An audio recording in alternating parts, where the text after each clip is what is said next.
Hello everybody. We're live, we're here, it's Friday, D&D Friday, finally, at last. 4 weeks since we played last. Crazy. We are missing one Dill Cripple. I've not been able to get a hold of him, even though he sees he's alive in the Discord. I think he's probably asleep at his chair, at his desk. This is nothing unusual for Mr. Dill. But anywho, we are going to continue without him anyway. So yes, it's been 4 weeks since we have played the Durandurs, mainly because a fortnight ago we shifted again, so we weren't able to play on that evening. But we're pretty much going to jump straight into it and get this underway. So I'm glad to have you guys here. Don't forget you have the commands P advantage and DM advantage for the players and the DM if you want to give the players a helping hand, or the DM a helping hand, depending on how you look at that. Don't forget you have that. It does cost channel points, but it is all good and fine. Short of that, sit back, enjoy, have fun, and enjoy the story. So, team, we might even have to reintroduce everybody because, Christ, it's been that long since we've seen anybody. So we have to my, I'm going to go in the way that I see my cameras, so to my right, left, wherever it is on the camera, we've got Mr. Grim Realities, who's playing Elliot Dustborn, the Tiefling Warlock, grumpy old man. We have next to him, we have Nutty Tart, playing the human druid Jane Smith, the businesswoman that's taking care of the Trollskull Manor day-to-day running of things. Next up we have Neon showing you the way, SYTW, playing Drophlet, the Kinku monk, and then we have Sticks and Stones, Evil's Mod, and awesome friend, playing Xerxes Devrain, the half-drow paladin. And next to him in the blank spot, we have Dill Cripple playing Dag's. I'll be playing Dag's-ish to begin with anyway, but Dill's not here. But those are our players, those are our characters. They are currently level 3. So they're still in the early days of their lives of adventurers. So last we left off, however, you'd all prepared to head out and track down one Urstil Floxen, the suspected culprit of the explosion in Trollskull Alley. Arriving at the Gralhund Villa, the suspected Zentarum safe house, you discover a high wall, and it also seems to be patrolled within. Elliot decides, fuck this, over the wall he goes. Does so with such grace and agility, leading the others to follow. Many of you take damage going over. Jane, Dags, and even Droplet seem to struggle getting over the fence a little bit with the spiky bits on the top. Xerxes, however, decides to stay behind and heads to the front of the house to cause a little bit of a distraction so that the rest of you may investigate unhindered. So we follow Xerxes to the front gate, where he bangs on the gate and calls out Urstil Floxen. Indeed garners the attention of the patrolman and his dogs, but also garners the attention of the city watch. Eventually, Xerxes returns to the rear of the property, not wanting to be arrested at this time, but definitely make his presence known in this situation. In the meantime, while this is going on, the rest of you have entered what turns out to be a barrack house of some price, empty. Several beds, tables, and an empty armory, as it seems. But not much else happens in this point. You sort of hang around in the barrack room for a bit until eventually you see the lantern light of the interior patrol guard come back past the windows of the barrack house. Dags finds his way into the barrack house with you, trying to avoid capture, but it seems the patrolman's dogs have caught your scent and are moving directly towards the barrack house doors.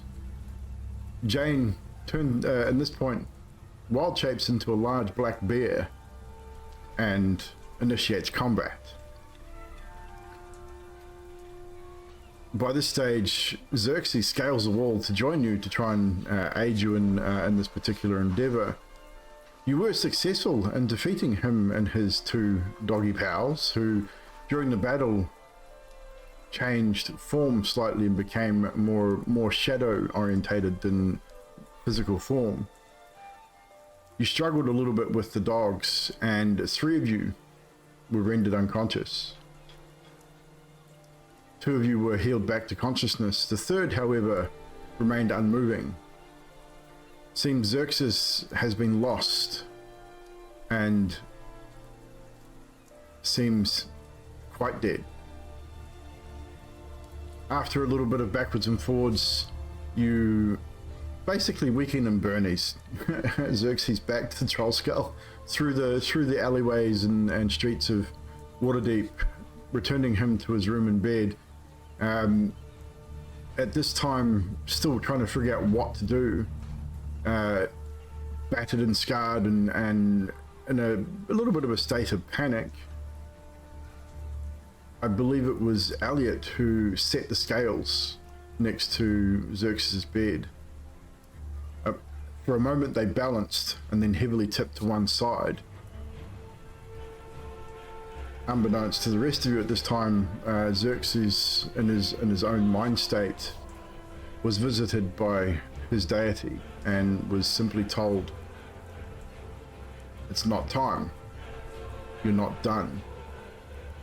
And in that moment, Xerxes sits bolt upright suddenly, his mask coming off and clattering to the floor, as the rest of you sort of, in this moment, are probably taken aback slightly, as this, for a moment ago, Xerxes was laying dead in his bed, unmoving, not breathing, and then just all of a sudden sits bolt upright.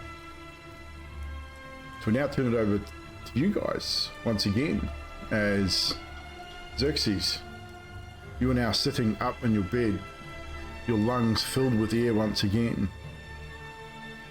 You remember what has transpired leading up to this point. Obviously don't remember anything between the time you died and the time getting here, but the conversation with your deity is still vivid in your memory. You look over at the scales. You see them heavily tipped to that one side. And as you do so, you also see the concerned faces of your friends, or your newfound friends. So just before we sort of deal with Xerxes here, Elliot, how do you react as, well, all of you, how do you react as Xerxes sits bolt upright in his bed suddenly after being extremely dead for at least probably a good 45 minutes to an hour as you've managed to get him back here? So we'll go around slightly. So Elliot, how do you react as Xerxes sits up and takes that first breath in? Oh, be fucked. Seems he can't die after all. Welcome back, Jane, Xerxes. what is your reaction? How are you feeling, Xerxes? Are you okay? Can I get you a drink? Can't wait to see how Droplet reacts. How does Droplet react as Xerxes just suddenly sits up? At this point, with Xerxes having been laid on the bed motionless, Droplet's been knelt on the floor by the bedside, looking down at his amulet that he's been holding on to this entire time, reciting those last rites over and over again. Indeed. And when everybody starts asking questions, Droplet looks up. And then back down. And then back up. And then back down. And then finally, back up. His beak opens. And as he holds forth Xerxes' amulet, he says, "Everybody dies. Some just need a little help." I love it. Dag's is standing there like a stunned mullet. jaw open, just staring at Xerxes. So Xerxes, with those reactions, what do you do in this moment? Just very quickly, so I know, because we sort of half talked about this. Yep. What's my appearance and that at the moment? Xerxes, you'd know within yourself that something's changed almost immediately. As you suck in that breath, you would know that hole in your cheek, that massive open hole, that was obviously heavily scarred, leaving your teeth and some of your gum and everything exposed, causing you to drool occasionally as well, just uncontrollably through that open wound. You can feel almost immediately that wound is not fully closed, but it's definitely diminished what it was.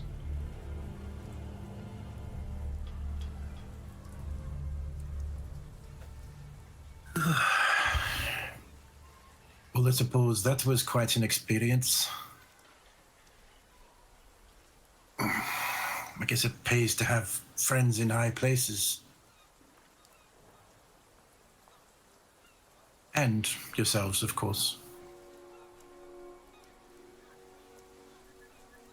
It's with the fucking Thank you, I accent. suppose, for bringing me here. It's not just me, is it? He's got a weird fucking accent. Dags just says, "Look at his face," and sort of just points. You sound different, Xerxes. Are you feeling okay? And no Feeling need, a for lot better. no need for perception checks in this moment, as you're all sort of looking at him as now he turns to talk to you. You can see that, I mean, you've seen his face when not long after you guys first met him. That one side was hideously disfigured, a gaping hole in his cheek, exposing teeth and gum and jawline. Not completely healed, still heavily scarred, but that gaping hole is a fraction of what it was. Jane would probably go over to Xerxes and kind of get a bit close. Do you mind? And just kind of have a look at his face, like, that's interesting. I'm I do feel a lot better. And your vocal cords have been affected. Well, I guess you know what I usually sound like then. So, each time, because you died, did you die with the other two? And you get Yes. resurrected, you start to heal? I don't know exactly how that works at the moment. Perhaps that is the will of my god. Gods do strange things. In that but dimension of for the their will own of reasons. your god, the scales tip and fall from the nightstand and crash to the floor. Can we all jump? So Xerxes, just smile. you would probably take that as some, it's a message, definitely. And I would say that just at the mention of what you're talking about, the will of your god, the fact that this makeshift scale, looking at it, is probably damaged to a point where you would have to construct a new one, like it's pretty well trashed, gives you a definite sign that this may more than likely be the one and only time that your deity will bring you back.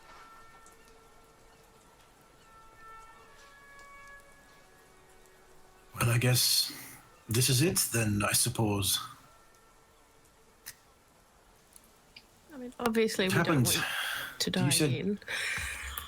You said there were more than one of us that died? As you look around, Dags is looking like shit. Droplet is also looking like shit. Like they are heavily wounded. They have had some healing, but they definitely don't look well. I think everybody took a reasonable amount of damage, except for Elliot, who's looking pretty good. Well, I mean, you're looking better, you're feeling better. No time for laying around. We've got to make a decision. I think we should clear out of town, personally. We are fucked. Royally fucked. Why? Nobody saw us except for that guard that we killed. They might have seen me, the city watch that is. But you weren't inside the walls at that point. I suppose you could argue that.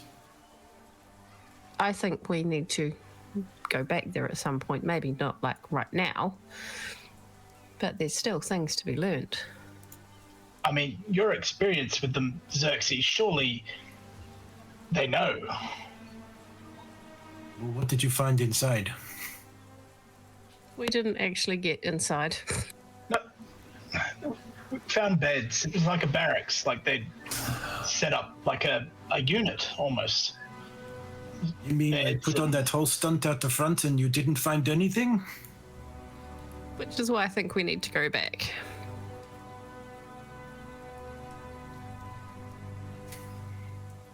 Dags just says, wasn't my fault.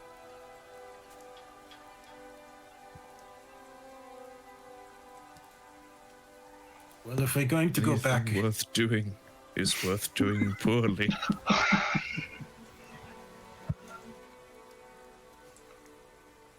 Well, if we're going to go back, we need to work out how to do it properly this time.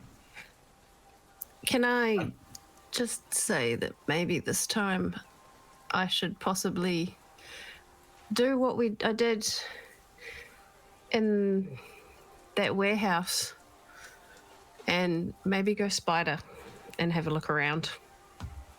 I mean, we did try and convince you to go upstairs, and you didn't. I panic. What did you see in there? Must have seen something. A guard and 2 hellhounds that we killed. There was a light upstairs. They were definitely upstairs. There was nobody on the ground floor. We just waited for you and Dags to get, yourself situated, and by that time the dogs had sniffed out Dags, and we were well and truly fucked. And then, of course, they weren't really dogs after all, were they? No, they were kind of demon-y creatures.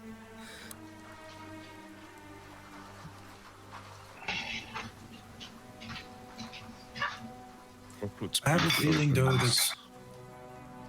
And you may hear, just among the conversation, this low, commanding voice that you've heard once or twice before say, "Strike while the iron is hot."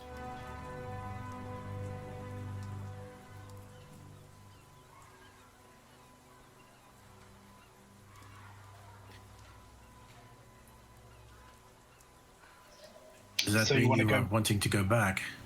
Right now, you all took a hell of a beating. I don't know if you noticed. I mean, I could go in as something small and look around and come back with intelligence. I just need to get there as a human first. It's better than nothing. She'll at least be able to tell us if they have the stone and whether they buggered off with it, which by now they probably have, having been, set upon by a group of people, and we left a horrible mess. I know. How long has Feel- it been since we left? Since you dragged me here? Couple of hours? By now, yeah, probably maximum 2 hours. So it's starting to get late. So you sort of left just after dark. You pretty much got there right on dark. So maybe an hour on the property, and then another sort of hour or so bringing Xerxes back. About an hour's transpired here. So you're looking at maybe by modern times around sort of 7:30, 8 o'clock, maybe 9 o'clock at night. So it's not super late. They'll definitely not be here. tonight, guys. He's his UTI is kicking his ass apparently.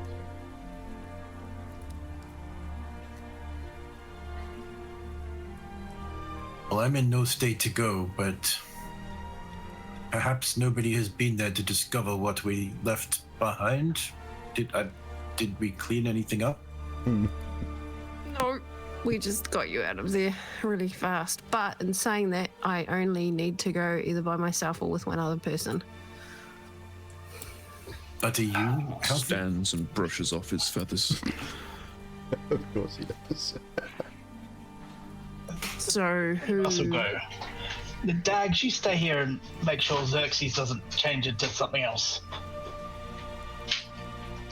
Dags just sort of nods and sits down, lean up against the bed. I mean, he's pretty well screwed as well. Like, he took a fair amount of damage as well. So he sort of leans up against the bed and relaxes a little bit. I probably. Maybe it'll give. Oh no, you go. Maybe it'll give me some time to think about the fact that I don't need the mask anymore, and my face will be seen. That's okay. Who else was quite badly damaged?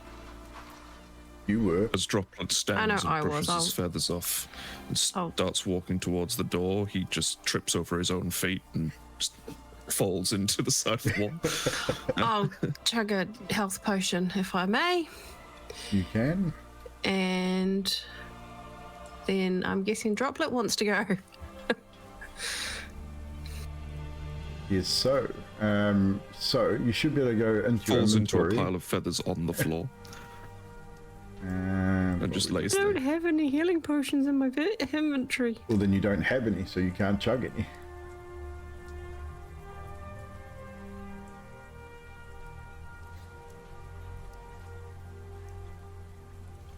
But actually, I do believe you used it during the battle, from memory. Can I No, we used cast like Cure 3 Wounds on at myself? least, so- So it appears that no one else has. I have one. I have 2. Well, there you go. So you do have potions amongst you.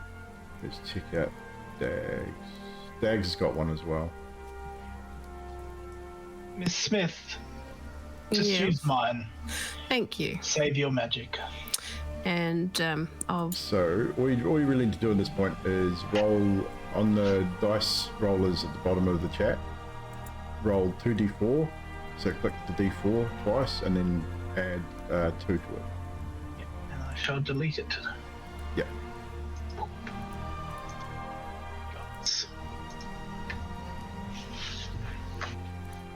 Make sure it's a public roll. Didn't roll. Did you click the d4 twice Yep. and then hit the +2 twice? Yep. Plus twice, then hit roll. Yep. I'm hitting roll. It's not letting me roll, and then it Is it because says it's paused? No, there it goes. It's probably rolled it 24 times now. So the first one, 8, so you get 8 healing. I'll add that to the sheet. Sweet, thank you. I will. You are feeling a little better. Still not 100%, but you are definitely think better. enough to get where we're going and do what we're doing.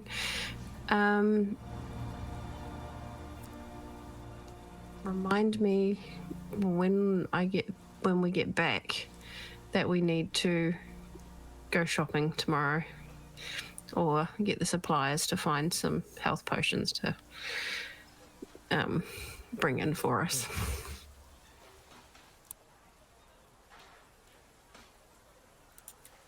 So Droplet, I mean, shall we go? Xerxes, you wanted to say Just something? raises his head from the floor. if you need health potions, I have some. Yeah, we'll take them. I mean, you won't need them for a bit. You've just come back from the dead. That's remarkable. I've got 1 hit point. It's all good. You can have them. Thank you. And Elliot will take them. So who's going, by the way? Me, Elliot. Me, Elliot, me, Jane, and me, Droplet? Okay. So Elliot, Jane, and Droplet. Droplet's still looking pretty fucking terrible, by the way. Just so you do know, like as he's tripped and sort of hit the door frame, I'd say he rocks himself backwards and ends up sitting back on his ass on the floor. Even though he's ready to leave, you can see he's missing a number of feathers in places and is looking rather bloody. So how many health potions did I take off Xerxes?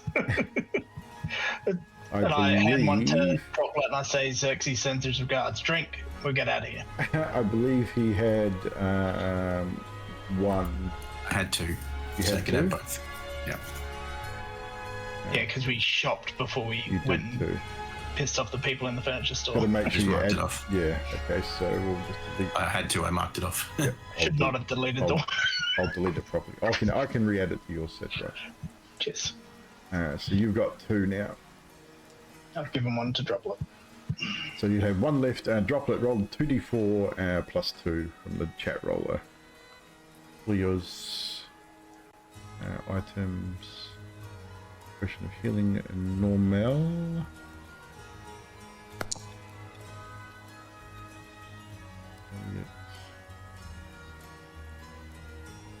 So you now have one potion left in your inventory, Elliot.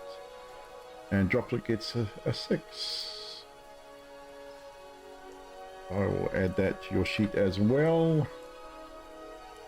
Still not 100%. You're about 50-50-ish. You're feeling a lot better with that chugging that little potion. But can I get a d20 roll from both Jane and Elliot, please? Just while we're talking about that.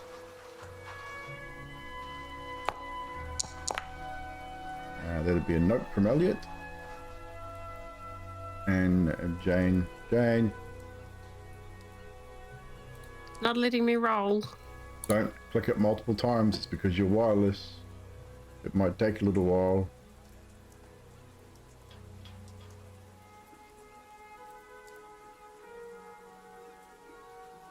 I'll roll it for you. We're here all night otherwise. Nope. No, nothing for you either. I don't know why that's not letting you roll. You must be doing something wrong. Got some real dice, Nutty. Go old fashioned. Anywho, so we leave Dags and Xerxes at Trollskull. Elliot, Droplet, and Jane leave Trollskull, head back out into the alley, follow the roads eastward again, back towards Gralhund Manor. By the time you get there, it is starting to get late, so you're heading on towards midnight by the time you reach the rear of the building once again. No need for perception checks here. There is a presence in this road behind Gralhund Villa. There is a door that heads into the villa on the back side of this wall. Like I said, there's like a servants, like it'd be like where servants would drop off food and stuff to into the kitchen, perhaps a servant's entrance or a service entrance. There is a group of 4 or 5 city watch gathered at this doorway. The door's open and you can see them talking to someone. You're not entirely sure, it's kind of obscured, but they're definitely talking to someone at this door. How long do you wait? Do you wait to see if they leave, or are you going to sit and watch? What are you going to do in this situation, seeing this sort of unfolding in front of you?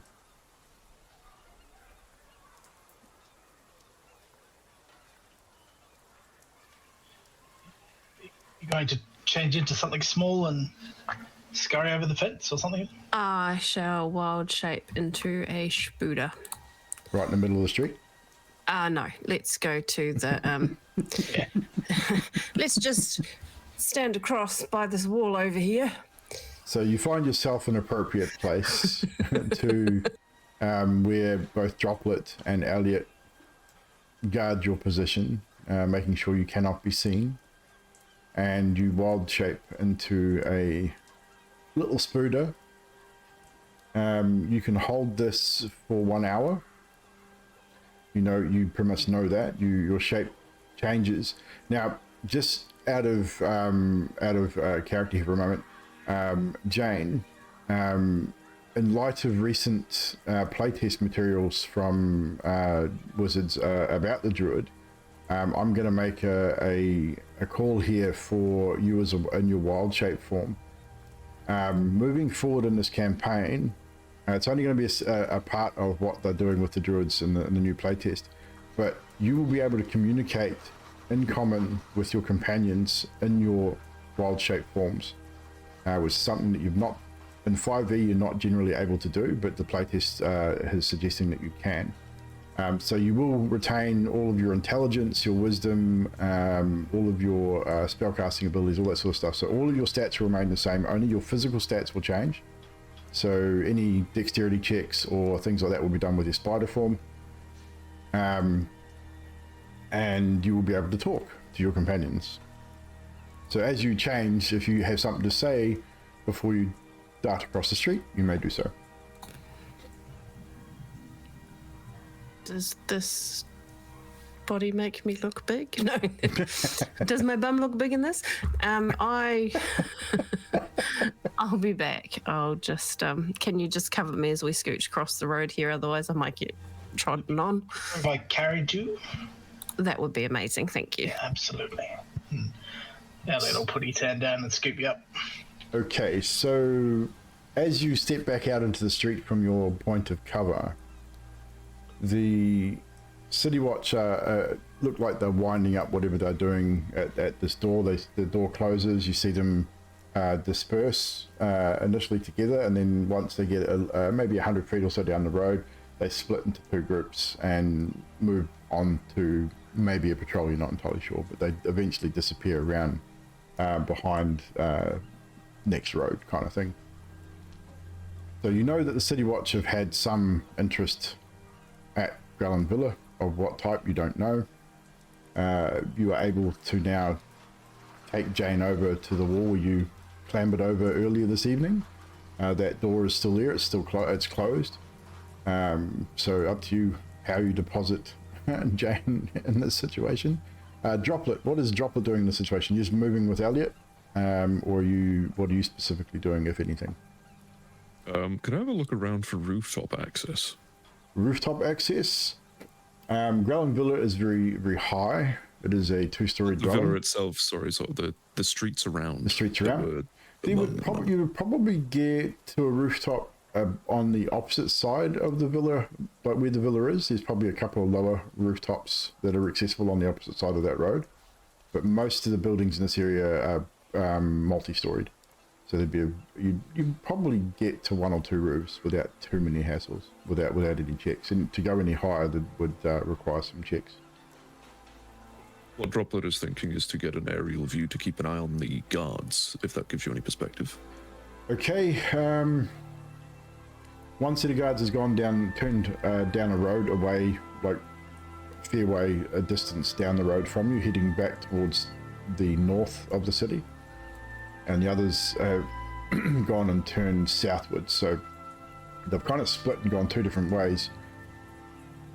You're not sure whether they're going to come back in any way, but you can get yourself in a position where you could potentially see the carriage house side of the Gralhund Villa grounds and the road leading back, and partially that road. So you would see people coming down that road before they turn the corner. That would give you a view of that and almost the entirety of the back of the villa and part of that road as well. If that sounds like a good spot. Yes, we'll sit up there. No problem. Do you let Elliot know what you're doing, or do you just take off and go do it? Has Elliot already taken Jane across the road? Because if so, then I've not communicated anything. This can all happen simultaneous. So it's if you want to communicate something to him before he strolls across the road, that is up to you.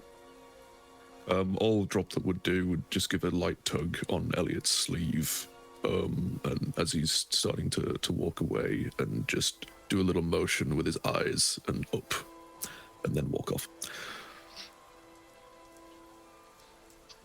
Fair call, but I mean, if you glanced across, like over your shoulder as you're strolling across the street, you would see him scale the side of a few barrels and crates and up to the roof, the top, the sort of peak of this building.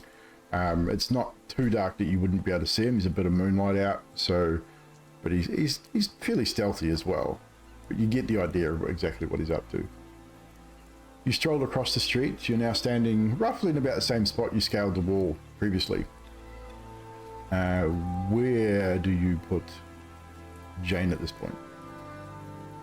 On the wall, on the ground? I'd sort of like just put, ask her to climb on the back of the palm of my hand. I'll just sort of rest my hand on the wall as if I'm standing there. Yep, easily enough. Thank you. Easily enough done. So Jane, are you on the wall? You scale over it easily enough. Are you a little spider? As you come down the other side, you notice the first thing you notice almost immediately is the body of the guard and the hounds are no longer there.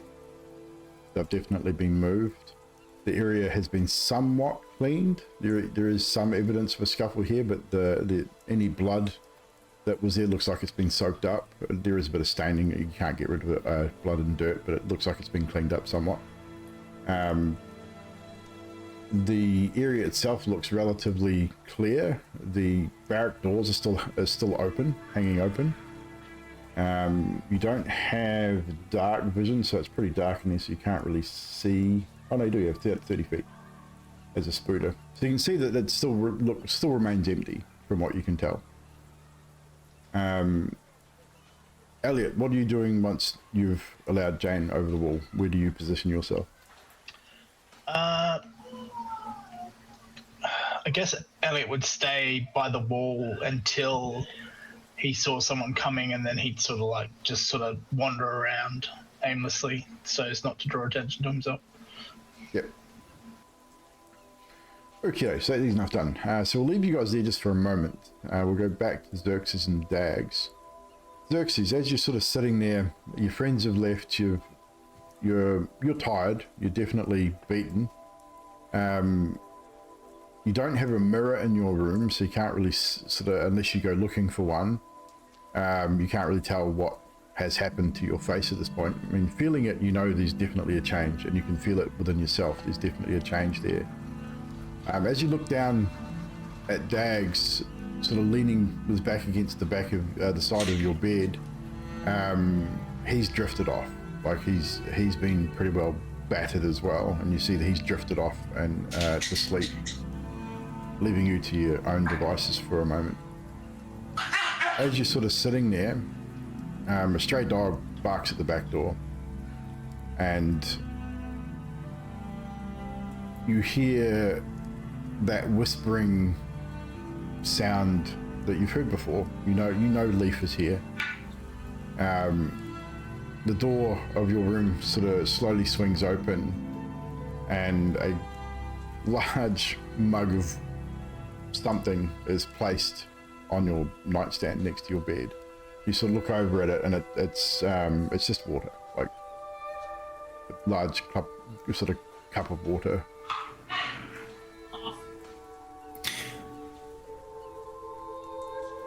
Thank you, Leaf. And I take it and have a good swig. Which you do so actually relatively easily. You've struggled with this in the past. Obviously, a lot of it missing and coming out. I mean, you'd had to sort of drink a specific way for so long. It's almost become second nature. You tilt your head to get the most of the drink and almost choke as you get almost a full mouthful of water. Only a small amount is lost through what damage is still remaining on that cheek, which probably takes you a little bit by surprise, I'd imagine. Obviously, you've heard your own speech. It's definitely a lot clearer. Sounds more like you. What goes through Xerxes' mind in that moment? Xerxes starts thinking a prayer of thanks, and he starts planning how he's going to remake his scales. No problem. And then probably leaving Dag's sleeping, just sort of wander through the manor to see if there's anything that he can use No to problem. make new set of scales. And that wouldn't be too hard to find. There's plenty of things in the cellar, up in the kitchen. There's a lot of building materials have been left behind for other repairs if needed later on. So you are easily able to find the materials to rebuild your scales. And I would say you would spend enough time to rebuild those before eventually sleep would take you, because you are absolutely exhausted after being dead for some time. So we'll leave you back there dealing with your scales and eventually finding rest. Jane, as you're standing outside looking into the barracks are still empty. There is another door in front of you which you know leads into the house. Doesn't seem to be anyone in the yard itself that you can see or hear at this point. The stable and carriage house still look dark. What do you do? Knowing that the door we went through where the barracks are, I would probably go for the other door. The one that looks like it leads to... I think it might lead into the house. So I'll go for that door. No worries. You head for the door. There's no light spilling out from under it. But you easily, in your spider form, are able to fit under the door. You move into what looks to be a kitchen. It is... Can you mute yourself, please? We can hear everything that you're doing. You move into a kitchen. Looks like it's stocked with cookware, utensils. There's a large fireplace, which looks like it was obviously used for cooking meals. To your immediate north, there is another door which is closed, and to the south. Looking around, you can sort of assume that the one to the south probably leads to that door that you saw out in the street, which would be like a service entrance or a storeroom. The one to the north, you're not sure. But again, there's no light spilling out from under the door. And then with the little bit of ambient light that is in this area with your dark vision, you pretty much, this is definitely a kitchen. It's easy enough. You can't really hear anything at this point either. Okay, I will head towards that north door and go underneath. Back under the door you go. You now find yourself in what looks to be a laundry room. Several pots, chamber pots and things like that, strewn around, a large tub with a wash rack standing out of it. Again, this room is empty. There is a bit of ambient light spilling in from a couple of windows in the northern wall. You move around further still towards that. You can see to your west there is another door. There's also a set of stairs leading up into darkness. The light here is starting, like that stairwell is dark to you even with your dark vision, because there's not a lot of ambient light in the stairwell. So it is leads up into a pretty dark sort of area. But you do see light spilling out from under the door. And you do hear voices from the other side. Right, I'll go towards the light to start off with, just to go and check that out. You're going to go under the door? Yeah, I'll go under the door, but I will stick fairly close to the wall on the other side of the door. Okay, so what I'll do is I will make this roll for you since you're having issues with rolls. Real dice. Okay, so your dex is +4. So roll a d20 for me. We'll do a stealth check. 16 all up. 16 for your stealth. We will get this fixed, chat, where Nadia will be able to roll properly again because of wireless stuff. It seems to be being a little dicky. But anywho, 16. So for all intents and purposes, you find yourself, you believe yourself to be hidden and stealthy. In this room, you find, as you look around, it's a large hall. 2 double doors to your north, which you'd assume are the main doors to the house.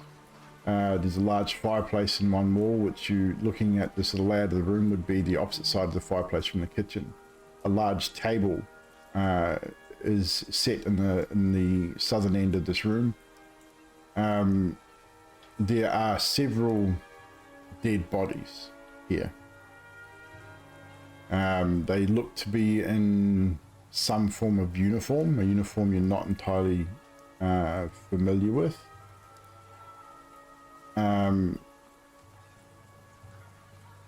There are two men standing over a couple of the bodies here as well, carrying bloody, like both of them having a bloodied mace with them, large spiked ball on the end of it. You can also now hear the sound of fighting coming from above, perhaps. Two iron chandeliers hang from the dark mahogany ceiling from above you. The chairs surround the table. There's a really large elaborate chair at each end of this table, and a large sort of the wall is lined with large panels, tapestries, locked wooden cabinets, which look like they contain the dishes. I think this is essentially the dining room. The black marble fireplace has it's the whole thing. The fireplace itself, the mantle, the top of the mantle is all in fine black marble. There is a portrait mounted above it as you sort of move around quietly. Depicts a lord and lady in this painting. You can only assume there's Lord and Lady Gralhund, perhaps. There are 3 children in this family portrait and a dog as well. Doesn't look like the dogs that you fought earlier, just so you know. The corpses along the floor, the uniform you're not sure of, but you could assume it could be the guard of the house, not sure. There are also 2 of them as you move around the other side of the room, remaining sort of in the shadows. 2 of them are wearing Zent armor, so there is definitely a tie to the Zent here. But you do hear noises coming from above you. There is another staircase leading upwards in this main hall. There are a couple of doors as well, leading off this hall into the other rooms. I think I would go towards, I'd go up and across the ceiling, but I'd want to go towards where the noise is coming from. So you want to go up the stairs?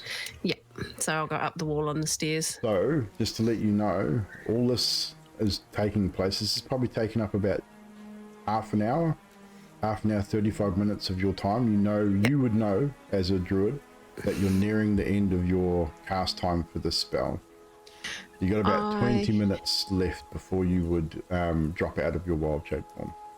I will go towards where the noise is coming from, and in that room I'll check to see if there's a window I can get outside and down the wall. Okay. So you get to the top of the stairs. As you reach the upstairs foyer, the sound is now quite evident. The sound of battle, swords, weapons clanging together. Battle rages here. Several Zent and and guards in this other garb battling in this area. There's also 2 large figures dressed in armor similar to the ones you found downstairs. There is 2 large guard standing in a double doorway leading into another room in a guarding position, just watching what's happening in this moment as looks like the Zent are attacking the house guard in this particular moment. So you've got a bit of a battle raging on here. There is a window in the wall opposite what's happening here, although it does not look like it is open. Oh, and if that's the case, then I'll quickly whip back downstairs fastest way that I can get across that room and out. So you want to head back outside? Yeah, I'll head back as far as I can get towards back to Elliot. Easily enough done. You move back down the stairs. You easily able to get back downstairs very quickly. You've got a little bit of time. I mean, back through the kitchen, back through the washroom, back through the kitchen, out of that door and up and over the wall. And Elliot and Droplet. So while Jane's inside, you're sort of milling around the wall, trying to look as inconspicuous as possible. Droplet, you're up on the roof, keeping an eye on the road leading around. After about 20 minutes or so, Droplet, you do see a City Watch patrol, 4 guards, coming down the road on the opposite side of the villa. You're not sure which way they're going to turn at this point, but they will be coming into this road. You can clearly see Elliot standing next to the wall behind the villa. What do you do in this moment? You've got maybe 2 or 3 minutes before they reach the corner.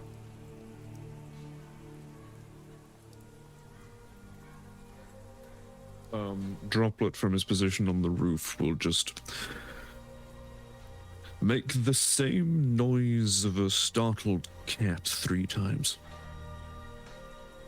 Easily enough done, which is easily heard by Elliot, which would probably have you instinctually turn in that direction because it is fairly quiet. There are a few other people sort of wandering around, but no one really taking much notice. So you instinctually turn towards the sound of this cat, and I would say you probably would roll a perception check, Elliot. Actually, we'll see, because it is dark, and even though there's a bit of moonlight here, I mean, you know where Droplet is, but Droplet is trying to remain sort of hidden. Yeah, you can spot him easily enough. Your headset might be muted. Head in that direction, sort of looking like I'm maybe following the sound. You start to cross the road easily enough, no drama there. Droplet, you watch Elliot as he moves towards the small alley between the 2 buildings that you're on, one of the buildings you're on. And as you sort of reach that side of the roadway, Elliot, you hear the armored footsteps of the City Watch. You turn to your left instinctually and see the 4 City Watchmen turn into this road in behind Gralhund Villa, which is called Lion Street. Nope, it's not. It's where are you guys? You would be here. Be Cyrillin Street. So it's running sort of parallel to where you are, Droplet. They turn and start walking towards Gralhund Villa, sort of on the opposite side of the road. There's a footway on either side, where to keep people out of harm's way from carriages and stuff that do come down the street occasionally, although you don't see that much at night.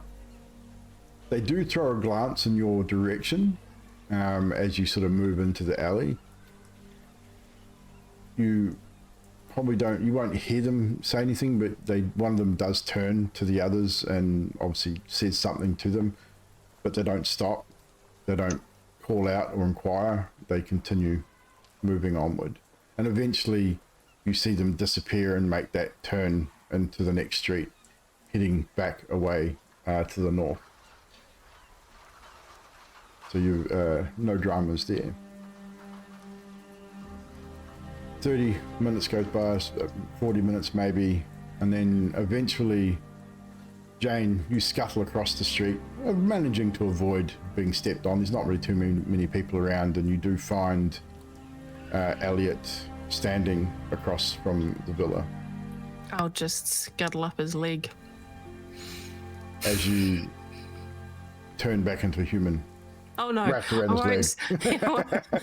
Okay, I won't scuttle up his leg. I was going to see if I could give him a fright, but then I'd probably die. So that's probably not a good idea. You might give him a fright because he wouldn't be able to really see you unless you spoke to him, and as you return to your form, he's standing right next to you, Elliot. Hi.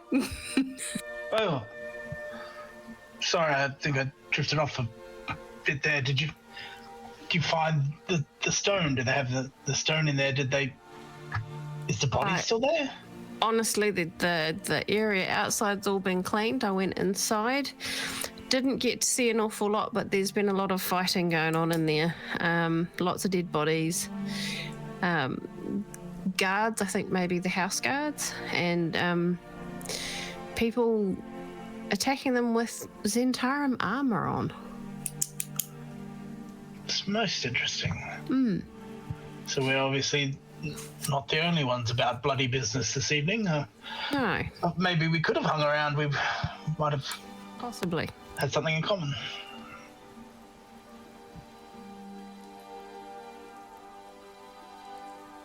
There's a lot of mess to clean up. Elliot sort of looks at his hands again, where Big Dag's cleaned his hands for him. Yes, he did. Droplet scoping out on the roof. I'm not sure if he saw anything, but he did get me out of the way of the city guards. Go. Oh, tempted to. I really want to go back in to see what else I can see, but I don't know that I can wild shape again for a while. No, that would have been your last use It would have. until you rest. Did you get an indication of who was winning? Is it the Zentarum killing the Zentarum are killing the men in there. the house guards? So the Zentarum don't own this particular... Oh, that's a good point. I thought this was owned by the Zentarum.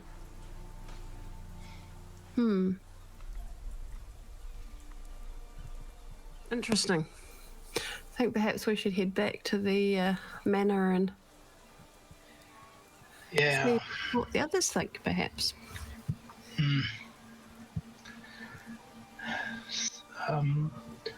How do we get his attention? I can't do cat calls or... Droplet. He's on the roof. I don't think he can hear you if you whisper. Shall we throw something at him? Is there any rocks around? I mean, he probably can see us. Oh, well, we'll wave then. And as you sort of look up, Droplet is staring down at you with his eyes blinking, listening to your entire conversation. Marvellous. Come on, Droplet. Keep feathered Let's go. All right, let's go and find out what's happening with Xerxes. He might have changed into a ferret by now or something. Droplet just hops down casually from the roof. And you, again, no drama at all, you make your way back to Troll Skull, heading back towards the west. Takes you, again, it's about an hour, a couple of hours to get there if you're not rushing. And so it is early morning. You will need to sleep in order to get long rests very shortly. As you come back to the manor, do you check on Elliot? Xerxes as you return? Definitely. You find both Dag's and Elliot asleep. Dag's rested up against Elliot. Xerxes, not fucking Elliot. You find Dag's and Xerxes asleep in Xerxes' room. Dag's resting against his bed on the floor still, just head up against the straw mattress, and Xerxes has removed his armor and is just laid. He almost looks dead still, like he's laid back, hands on his chest. You do notice that he has reconstructed his scale, which sits balanced on his nightstand next to him. I would pop blankets over both of them. I'd say Xerxes probably has one on him. Yeah. Well, Dag's being on the floor. I'd I pop don't a know if blanket Xerxes over would him. have cared enough to put a blanket on Dag's. He looks like a street kid to me. He's fine. So Jane being Jane, that sort of motherly type, you find an old sack down in the storeroom and just drape it over Dag's. Hey, give him some form of warmth for the evening. Do the rest of you head to your own rooms to find rest? Elliot walks up to the scale because he's set it up before, Yep. and on the side that went down before, he's just going to lightly press on it. Which was, I think, believe the right side from memory. Yes, right side. So you just press on it lightly. Yeah, and then sort of press it down as far as it'll go, and then see if it'll right itself. See if it'll right itself. You press it down. It does stay there for a few seconds before it slowly rises back to the balance position.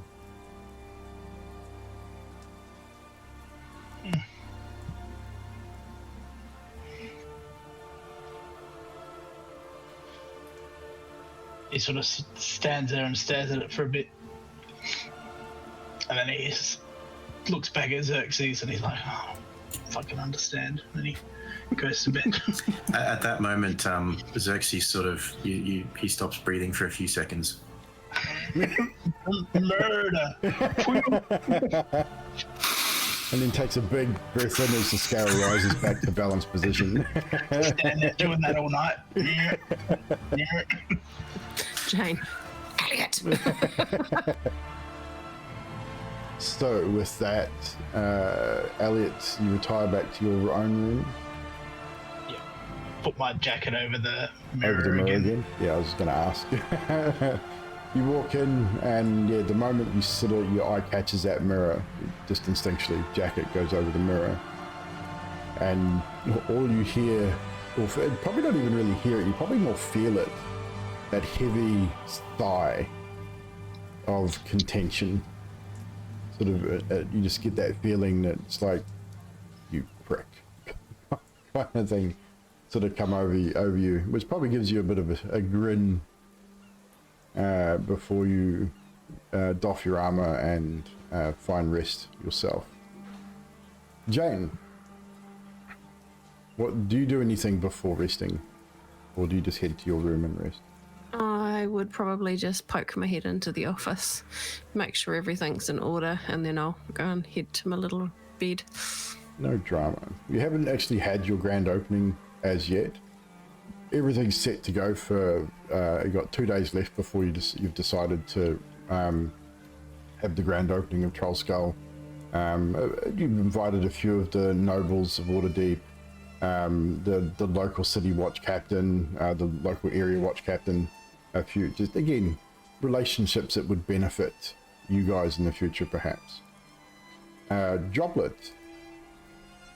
What does Droplet do before heading to his tower, his little tower room? Obviously, with the group, he's keeping an eye on Xerxes, making sure he is in fact still breathing. Mild concerns. Did you catch the DM that I sent you as well? Would you send it? Discord. Okay, just a second. I will have a look at that. From before we left to the Gralhund Villa. Yes, easily enough. I don't think anyone would have noticed, to be honest. Excellent. And then actually, Xerxes, just a bit of a retcon here because of that. You go to retrieve your mask and put it somewhere as you sort of mill around before you go to bed, and you can't find it.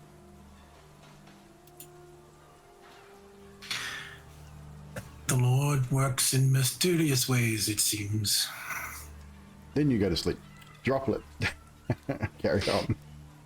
Confirming that Xerxes is in fact alive, Droplet will then head up to his room. And instead of his usual routines, given the events of today, we'll take one look out to, I don't know, are we starting to get the start of a rising sun? No, it's not that early. Like you sort of around midnight, 1 o'clock-ish. Excellent. And then just flop face first onto his bed and go straight to sleep. No worries. So you may all gain the benefits of a long rest. Jane, I will do yours for you, so you having to worry about that.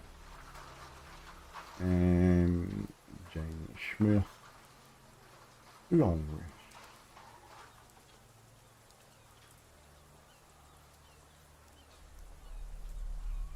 So, we've got Xerxes, Elliot, Jane, Droplet, and I shall do Dags as well. Mr. Dags.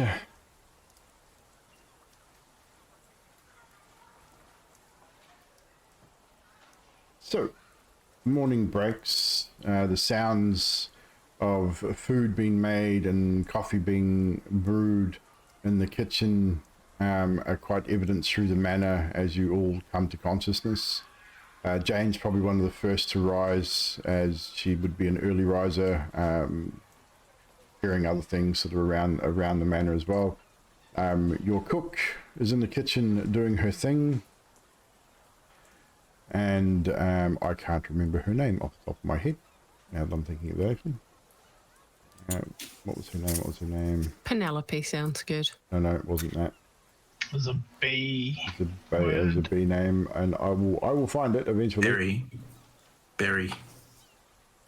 Is it Berry? It was Berry. I had that as... I was going to say, yeah, that does sound right. I had it written down in my notes as Berry the maid. Yep, well there we go. We'll call it that then. I've probably written it down somewhere. But yes, so we'll call her Berry for now. Berry's around doing her thing in the kitchen. She's very sort of Mrs. Doubtfire-esque anyway. Sorry, I think that was actually Berry the maid from Cabal's Manor. I think that was too. Yeah, I can't remember. Oh, yeah, Barry. Yeah, Yeah, fuck Barry. fuck Berry. She was a bitch.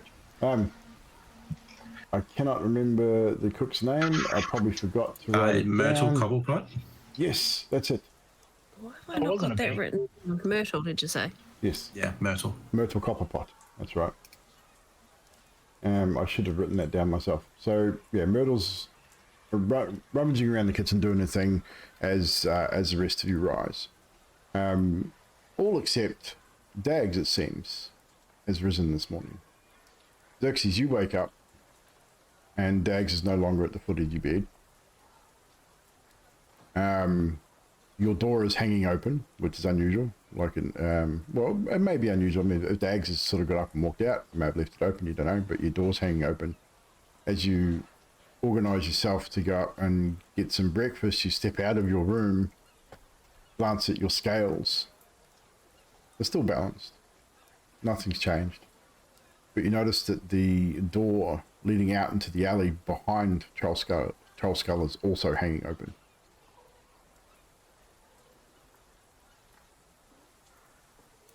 I'll walk up to it and just do a quick once over and then shut the door. No worries. You shut it, you bar it as it should be, and then head upstairs. You find the rest of your companions at breakfast, but no Dags.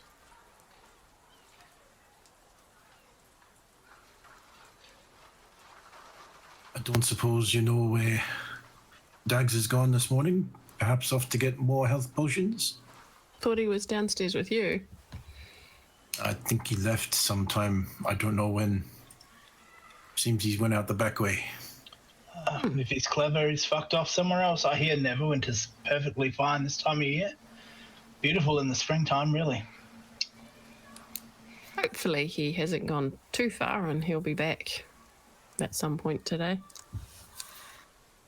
I mean, we should have a talk to him when he comes back. He left the door wide open. That is not okay. Kid was born in a barn.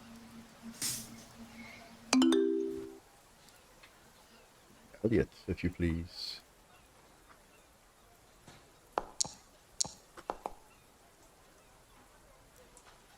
Well, Elliot, almost as you speak those words, your vision is thrust forward out of the kitchen into hazy fog. What the rest of you see, this Elliot sort of just stares into space for a moment as he sort of says these words. But Elliot, your vision is sort of thrust forward, and it's like you're being pulled through fog and cloud. It's very quick, so it's very disorientating, almost nauseating. And then it stops. your vision sort of starts to clear, and you're looking down, it seems, into a darkened room, perhaps. Kind of hard to tell, it's pretty hazy around the outside. And in your ear, your patron whispers, "Lucky we are connected. There he is. Look closely." And as you sort of focus, you look down as the room starts to clear a little bit. You can see someone kneeling, bent over, head down. You can't see their face, but the clothing is familiar. The hood, the armor, arms outstretched. Seems he's been held by two unseen people. A third individual in shadow, you can't really see their face either, steps forward, strikes this individual. You see blood hit the floor, strikes him again and again and again, 3 or 4 times. Then walks forward and kicks hard forward, knocking the individual sort of backwards. The other two let him go, and as he falls backwards, you now see a very battered and bruised young Dag's. One eye almost completely swollen shut. Gets picked up again, and you can hear voices, but you can't really tell what is being said. The what I will get you to do in this particular instance is I'll get you to make a quick perception check for me. Ooh, hard to tell. You can't really tell the armor of these individuals. It's dark. You can't make out any voices. And it's at this point your patron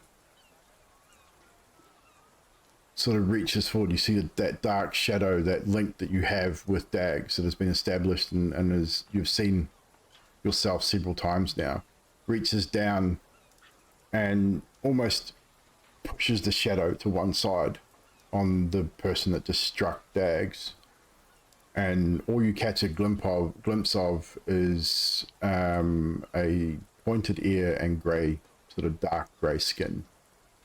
And in that moment, the eyes of this creature flash upwards, looking directly at you, and you can see the sort of blue-red eyes of this creature, and in an instant, you're thrust backwards into your seat, almost knocking you backwards, in fact, physically. Head pounding.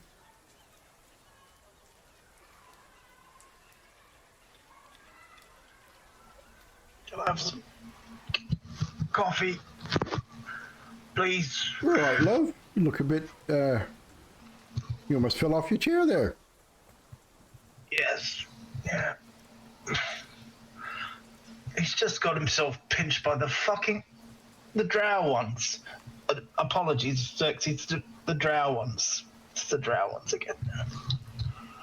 Is that the Centaurum?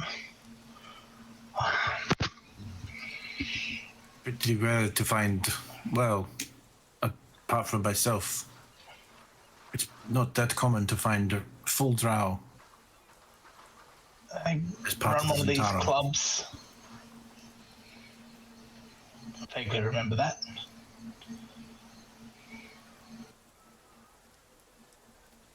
We'll get, in this instance, let's get Xerxes.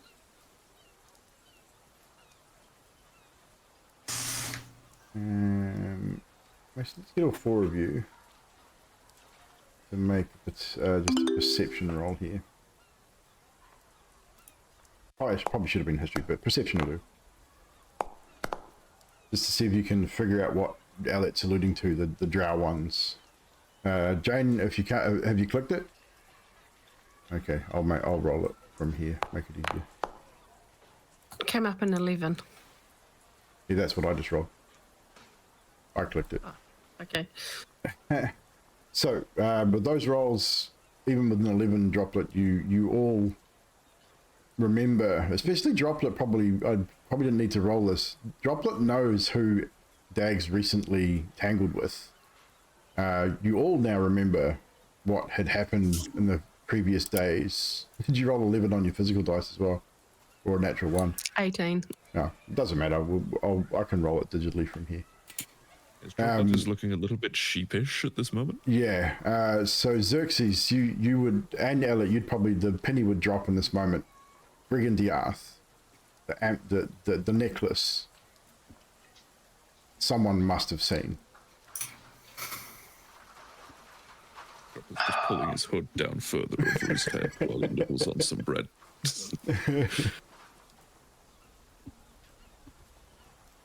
Seems there's a new mission for you, my friend, and I slap Droplet on the back. You want him to do what? He needs to tell us more about what happened. Clearly, he's not telling us everything, or perhaps Dags didn't tell us everything. They fucking killed one of them and left him there in the street. That's enough.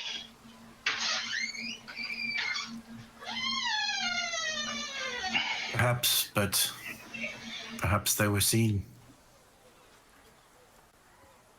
Yeah, but we could be here all day waiting for Droplet to be able to tell us anything he hasn't already told us. Droplet scurries away.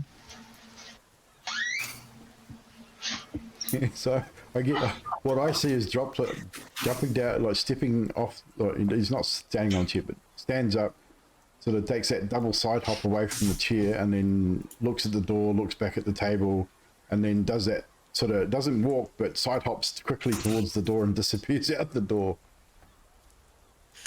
Specifically, the door to the supply cupboard. That you're in the kitchens. There's no supply cupboard. Well, it's like a little mini pantry there, but you mean leading back down to the basement, or just disappearing? Anywhere we can get a mop and a bucket. Supply cupboard, definitely. So I believe Droplet's going to recreate again what happened with the mop and bucket. Movement by movement, but missing Dags because he's not here. Yeah. Exactly what he did in the office. Just having to do extra physicality with it to make up for the fact that Dags is no longer there. And you all witness this. It takes about an hour for him to do all this, by the way. Yeah, that's about what I thought. And while we wait and watch this pantomime, Dags is getting the absolute snot beaten out of him. So, Brigandiath. How do you do this? We got a mop and a bucket, and he. No, how do you Even know he's Droplet getting stops beaten? mid-pantomime when you say that you know this is happening and just sort of I think we all know by now that there's something I'm carrying around with me, and now I have this weird link to Dags because I brought him back from the brink of death, and to help or hinder this entity, we call it the Dusk, showed me where he was. Why he couldn't show me, beforehand, before he was fucking taken, I don't know, but here we have. This is the information I have. In your head, you simply hear, that defeats the purpose of everything, of course. Do we have a location for him, or just that he's somewhere dark being beaten the snot out of? All you know is all Elliot saw was he's in a dark room. Somewhere being thanks beaten to the you, snot by out. the way. Droplet has, mid-pantomime, hearing this and getting this information, just dropped the mop and bucket, made sure his katana is secured at his side, and is now next to Elliot's chair, just sort of pushing towards the door.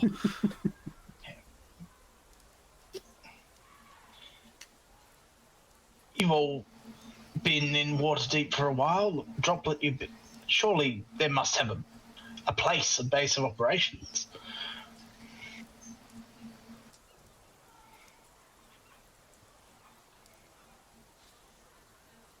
Yeah, I give him back the mop and the bucket.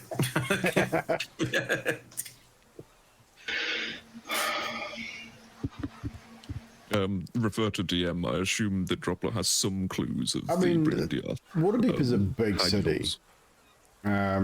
I would say, I mean, you've been here for a year, you've been working, and you've worked with many of the factions. You've had, I mean, as a bounty hunter, Remember, you've definitely had dealings with many of the factions here in Waterdeep.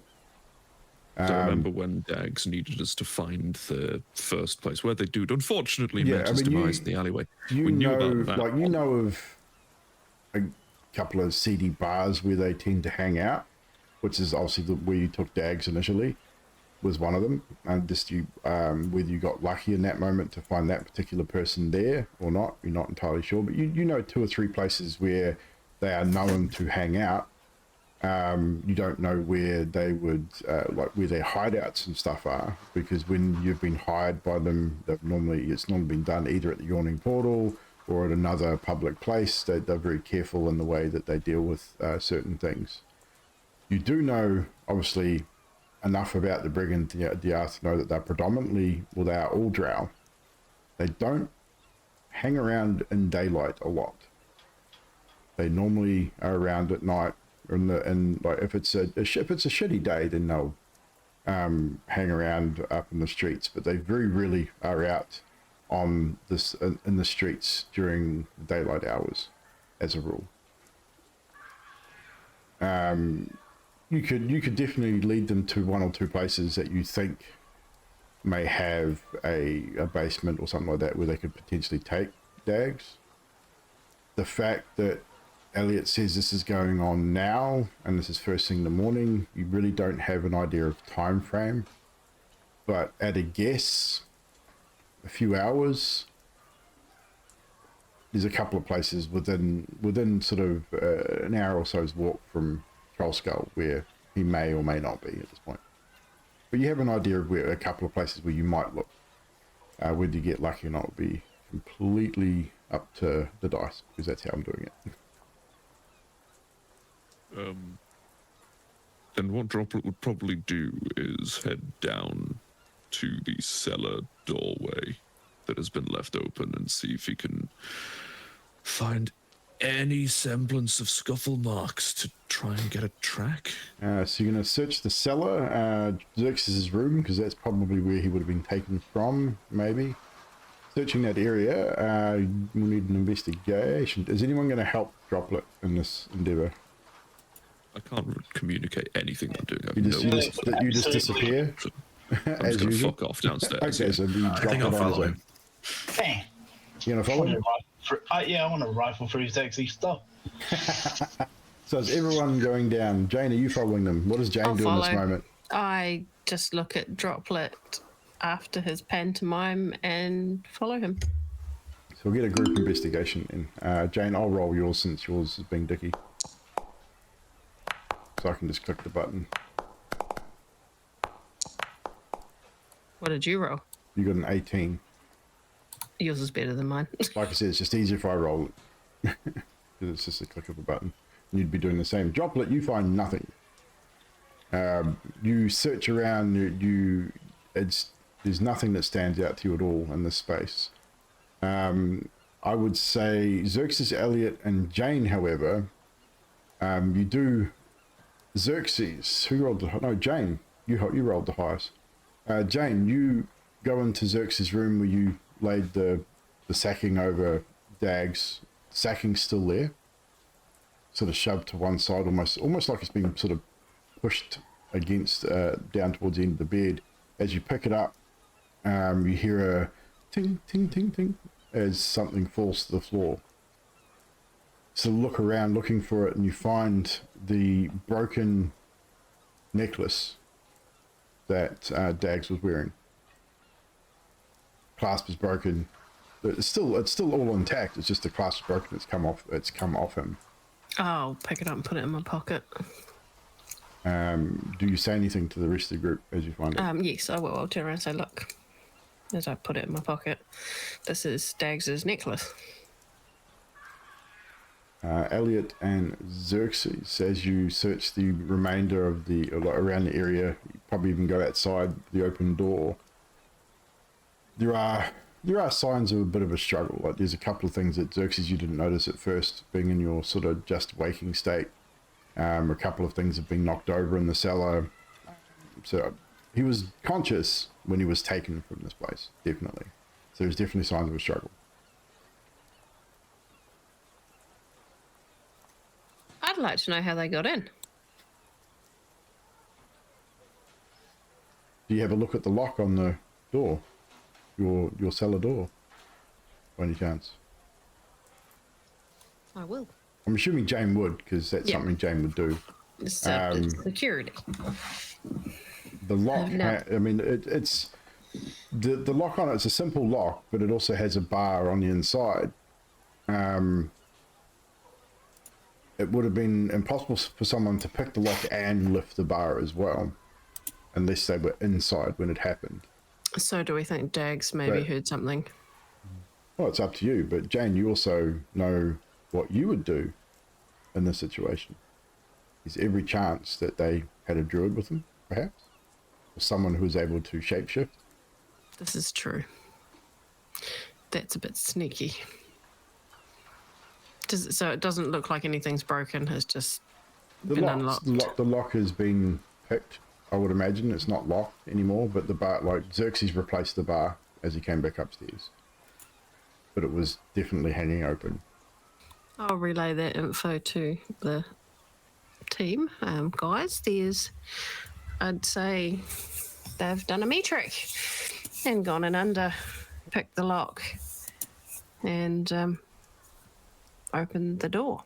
It's at this moment that a sack of flour falls from a shelf behind you, hits the floor, spills on the floor. As you all turn to look at it, in the snowy white flour that is now spilled onto the cellar floor, you see the word troll kill scrawled in common.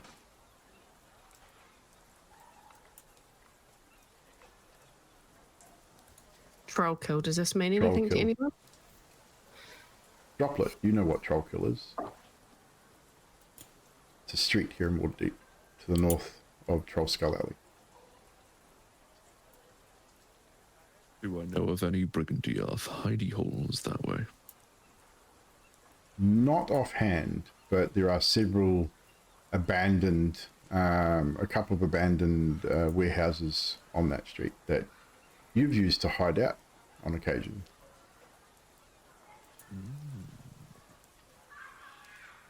It's a long street. And there are several old buildings there that are disused. The City Watch don't really patrol there much either, which is why you've used it on occasion. Droplet will crouch down to the flower, and in a little bit of space nearby, he will start drawing a little sketchy stick figure bird, holding out one stick arm with a thumbs up. And then leave out the cellar door. So you follow the rest of you. Do you think he realizes he could have just nodded? Guess he knows where we're going. Follow Droplet. I guess that's why his name is Droplet and not a river running a stream.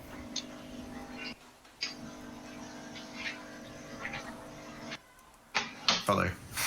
I'm assuming you're all following. Awesome. You will leave the Troll Skull, following the rather overexcited wee bird as he heads out into Troll Skull. Heads north up Thunderstaff Way, heading towards Trollkill Street. He knows that, like, there's one thing you've noticed with Droplet. He knows these streets fairly well, but he makes the wrong turn every now and again too. Like, he's only been here a year, so he doesn't know every street and every alley of Waterdeep. I mean, this area probably more so, but there is the occasion time he'll turn down a street or an alley and then get halfway down and just stop. look backwards and forwards, and then just hang his head, turn around, and go back the other way, and then turn up another street. Not often, but just every now and again. But it will take you probably a good couple of hours to get to. Which end of Troll Hill are you going to lead them to, Droplet? The eastern or the western end? Are either of them closer? Western's probably the closest, which is you'd go up Tower March Road and head towards one of the guard towers, which would have you then turn westward onto Trollkill Street. Easily enough done. That would be the best one, yes. No problem. So, with that, you eventually make it to your destination. You find Trollkill, and even at this hour of the morning, I mean, like we're hitting sort of mid-morning. There's not very many people in this area. As I said, there's a lot of disused buildings here. It's very quiet. The people you do see here are definitely of a lower standard, like a lower class than other people you've been dealing with recently. In fact, a man sort of staggers past you guys, smelling heavily of alcohol, bumps into you, Elliot, quite heavily bumps into you. I need you to roll a perception check for me. I was about to say before you even said that, could Droplet roll a perception check on that bump as well, knowing the clientele here? I'd say you're more focused. I'd say you're more focused on finding a particular building which would suit housing Dags. I think you'd be more focused on that at this point. But with a 12, Elliot, you do, as this gentleman, well, this man, wouldn't call him a gentleman, but this man bumps into you, sort of hits you with his shoulder quite heavily, and you do feel pressure against your jacket pocket, your waistcoat pocket, as he does so. Can I have that back, please? What are you talking about? I just walking here. You should watch where you're going. I did. I watched myself walk right into you, and then you fucking stole something from my jacket. And you see he's got his hand sort of cupped and sort of inside his sort of shirt. He goes, I don't know what you're talking about. And he turns and almost walks directly into you, Xerxes, as your imposing presence is standing behind him. And he sort of bumps into you and says, oh. Yeah. All right. I immediately grab hold of him by the arm. Hey, calm down. I was just trying to, I'm hungry, okay?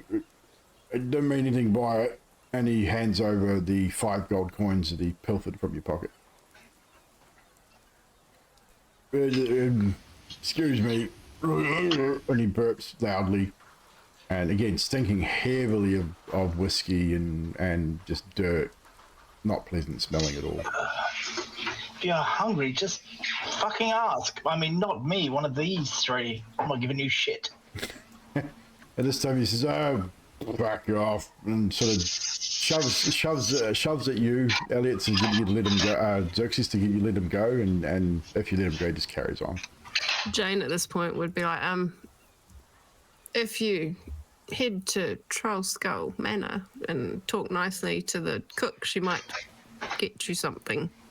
And he sort of just mumbles and staggers along the road, eventually disappears around it into another alley. See you at the opening.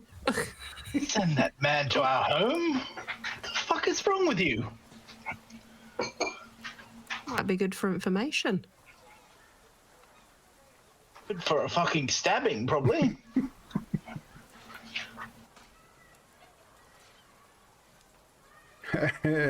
And as you're having a sort of standing there talking this way, you hear, that's about all he's good for. You're lucky you caught him. He would have followed you for an hour. Picked your pockets clean.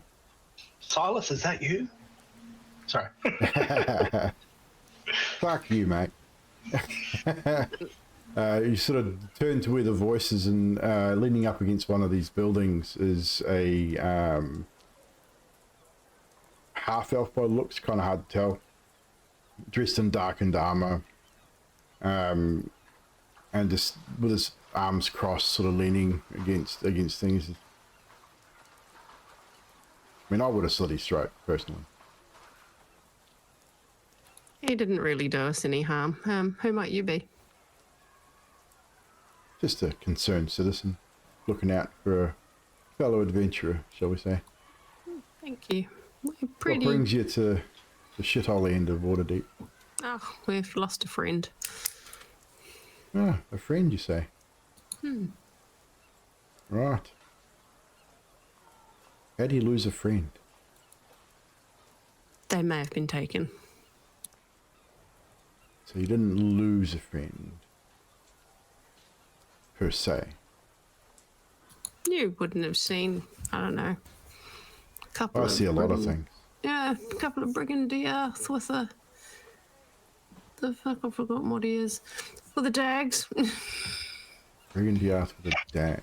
With Dags. So you're tangling with the drow of the Brigand Diath, are you? Well, Not that was personally. bullshit. Not personally, and I don't think it's on purpose.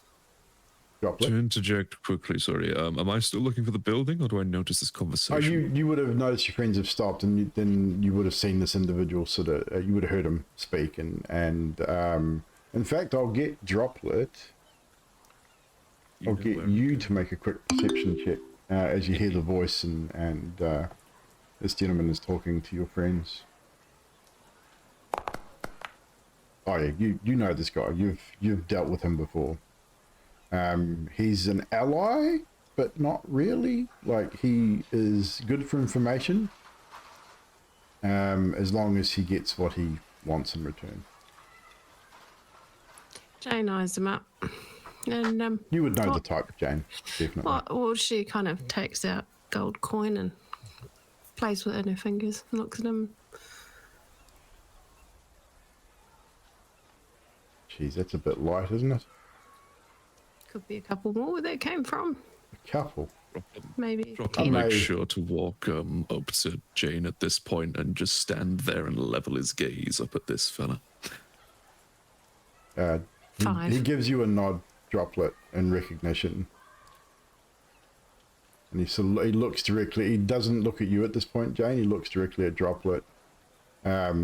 Meets your gaze, and I mean, you know, like, you've dealt with him. He's given you information in the past on a mark.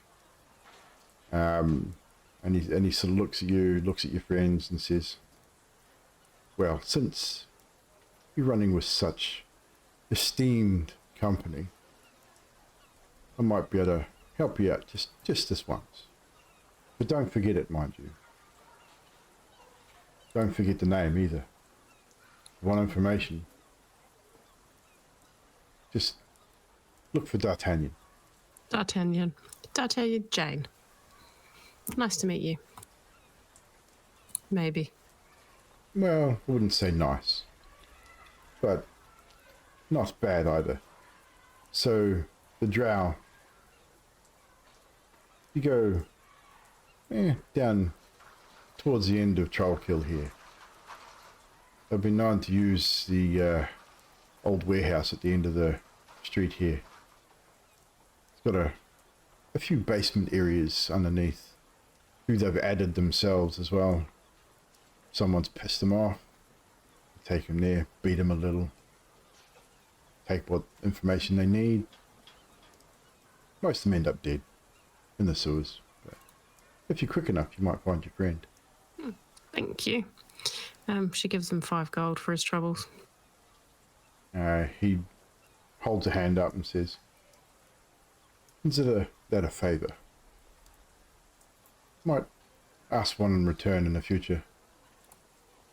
If ever we Troll Skull Manor, come visit. I know where you are. She's fighting everyone round.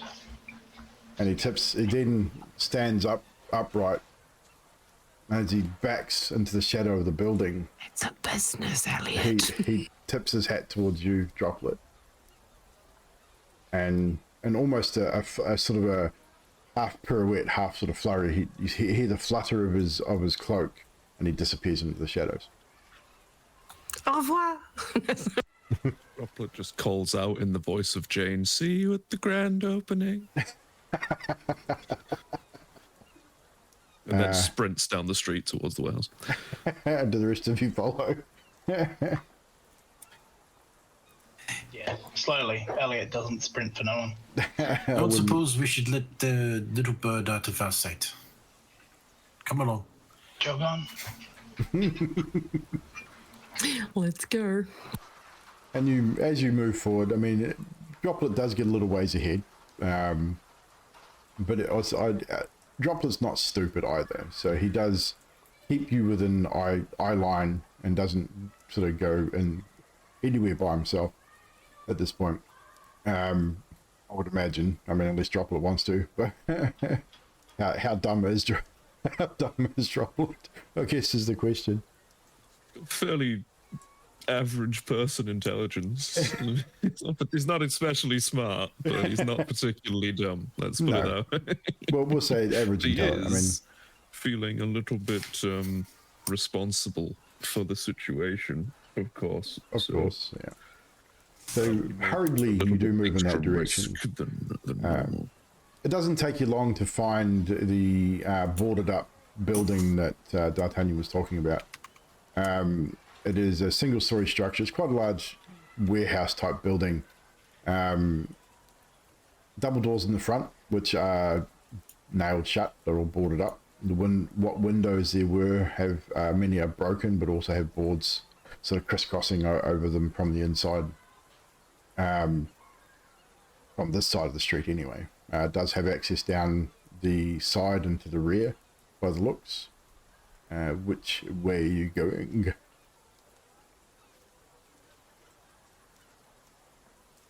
Droplet would scout towards the rear. Do the rest of you follow, or do you go in a different direction? Oh, I'd follow. Xerxes? If Droplet hasn't told us to go any other way or told us to wait, then yep, still following. Elliot, as you near this building, the darkness within you, the dusk rises again.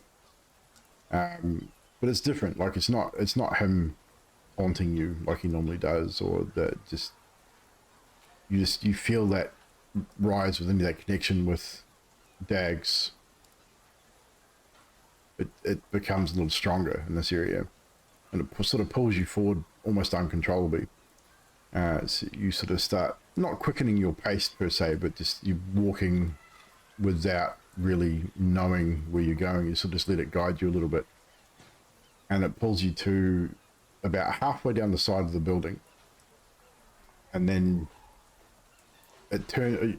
you turn uncontrollably and just sort of look at the side of the building and sort of down towards the bottom of the building.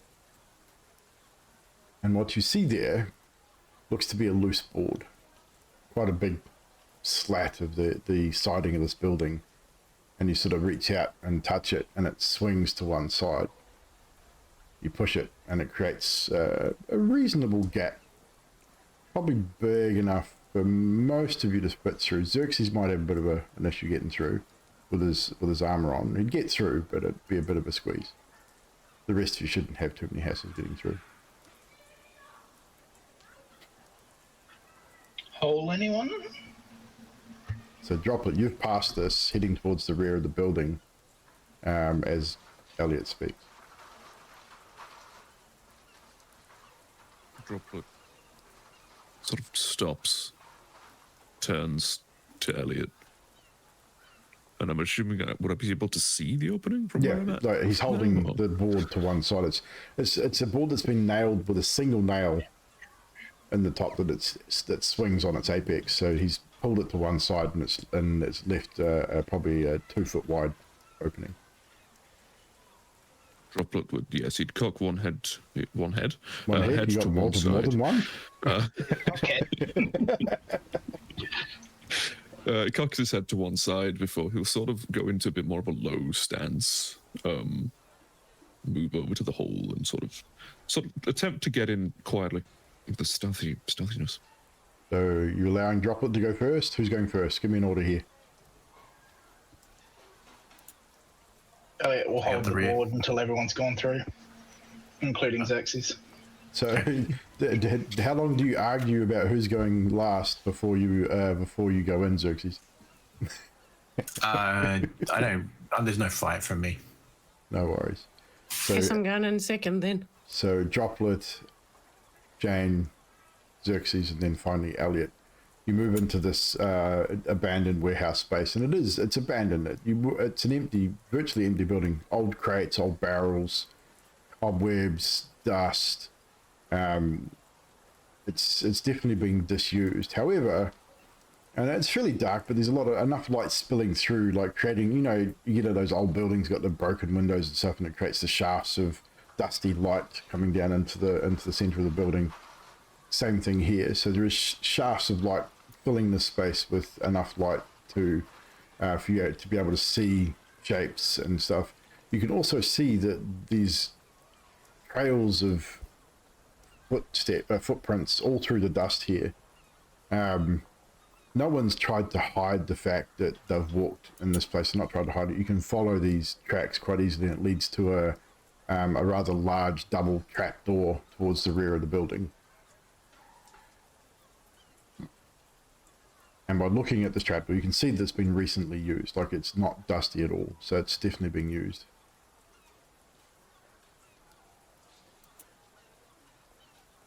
Open a bit and peek inside. You reach down to open it's, again, when I say large, I'm talking big double doors, so it's going to take a little bit to open it. So you try and open it on your own, Mr. Drop? Wait. Go to what one if side. Xerxes? what if there's a secret knock or something? Shrug in your general direction. I'll be completely honest with you here, Xerxes. He was getting beaten pretty badly, and I think if we ass around the way we always fucking do, he's probably going to be dead. So we probably just try and open the door and go down and save him, or bring his lifeless corpse back. But we're not waiting for any silly knocks or fucking weird names or whatever. Let's just open the door. Droplet start trying to pull open the door already. But that he's not even going to try and peek. He's just pulling. So, I mean, is anyone gonna help him? Because looking at this door, he's gonna struggle. Yeah. It'll be useless for Elliot. Will help. So all of you, Jane, you're gonna aid as well, because again, these are big doors. So you all sort of two of you grab a door each, and or two of you on each side, and you pull open these large doors, and they're quite well made, big, thick, solid timbers with iron bands. And as you sort of pull it open, it doesn't make a lot of sound. It makes a bit of a sort of clunk as you pull them to full openness. With that, you are now staring at a stairwell going down into the darkness. Who of you has dark vision? I forget. Not the Xerxes bird. does, and Elliot does. So as you look down the stairwell, I have a torch. you're gonna light it? No? Okay, so Xerxes and Elliot, you sort of stare down into the darkness, and it's a wooden staircase leading down maybe 40 feet before it disappears into a tunnel.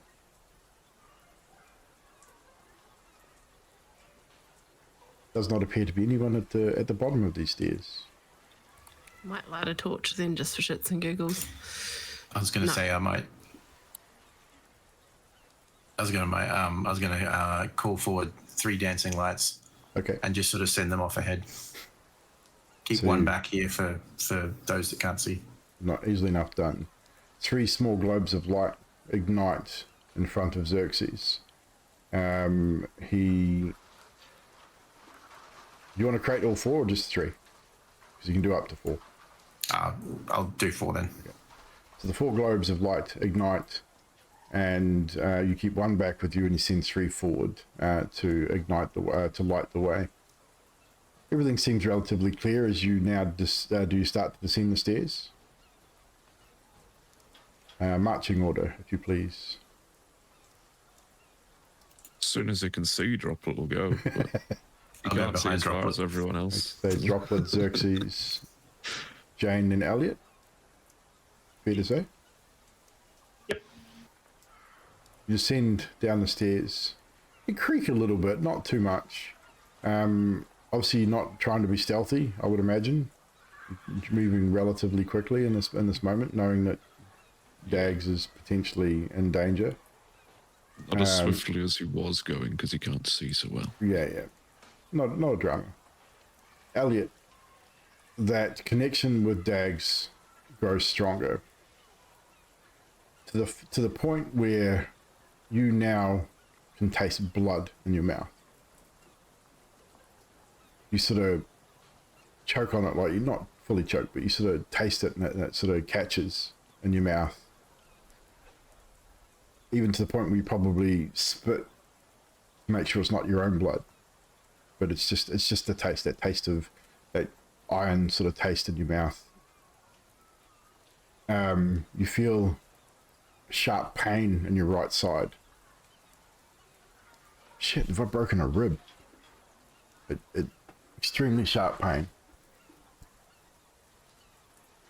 You move 40, 50 feet and through this tunnel, the dancing lights lighting your way. Eventually you find a series of doors, 4 or 5 doors. It opens out a little bit into almost, not a round room, but it's sort of rounded in some direction. It's been dug out, it's been tooled. You can see the walls have been tooled, and then you've got 4 doors, all closed. Elliot, you sort of step forward again, sort of almost without thinking, and you sort of look at these doors. I will get Mr. Elliot to roll a perception check for me. 10. You sort of look at the first door. You think, no, it's not that one. Second door. Sort of linger there for a moment, just trying to, I don't know, try to reach out to Dags perhaps. No, it's not that door. This one, and you reach out instinctively without even thinking to the handle, to the third door. It's not locked. The handle turns. You swing it open. Another long, dark corridor in front of you.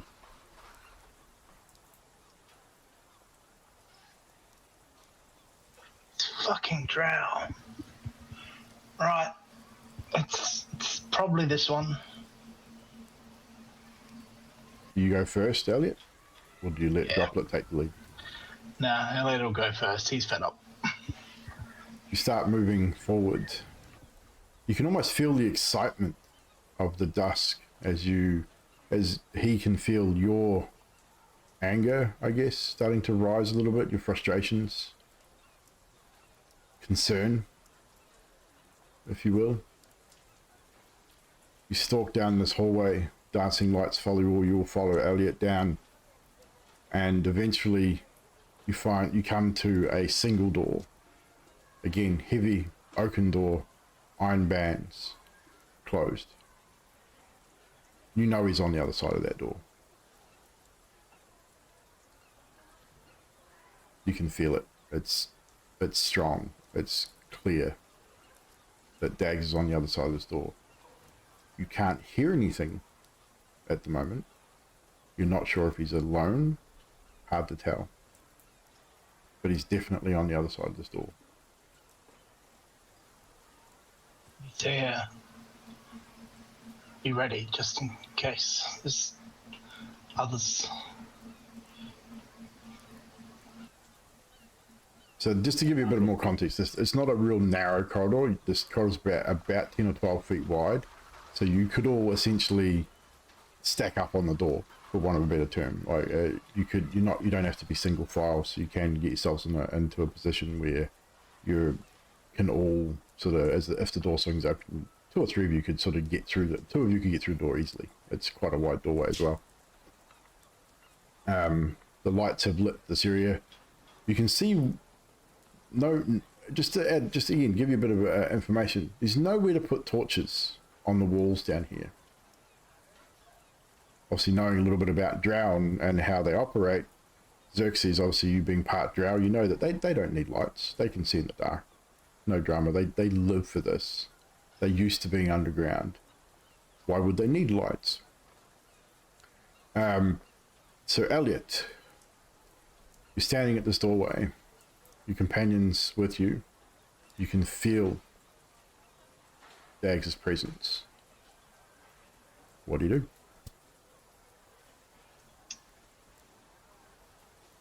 Going to open this door.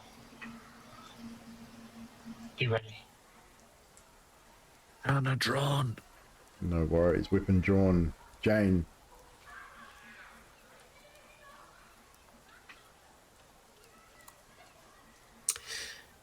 I am going to How are you going to ready yourself? ready myself. I'm just going to stand next to Elliot and just wait. So you're not going to prepare a spell, like you're not going to hold a spell or anything like that. You're just going to be ready. I am going to probably prepare an ice knife. You're going to prepare and hold an ice knife ready to cast. Yep. Xerxes. Will also prepare a spell. I'll only cast it though if I can see the dags. No worries. You prepare and hold a spell ready to cast. Katana drawn, droplet at the ready. Elliot, hand on the door. Anything else you're going to ready yourself for, perhaps? I guess maybe in the other hand he might sort of force out some Eldritch blast ready to Drop an Eldritch blast ready to release as the door is opened, perhaps? Yep. Easily enough done. Hand on the handle. You, again, one last sort of look at the rest of your companions to ensure that they're ready. Turn, well, it's like a ring, not a handle. You got to turn the ring to open the door, and it's locked. shit. Yes, we all know how we can deal with this. He sort of like lets the Eldritch power go, and he's like, "Where's fucking Dags when you need him?" And I'm like, "Do I have anything?" And I rummage through my shit for.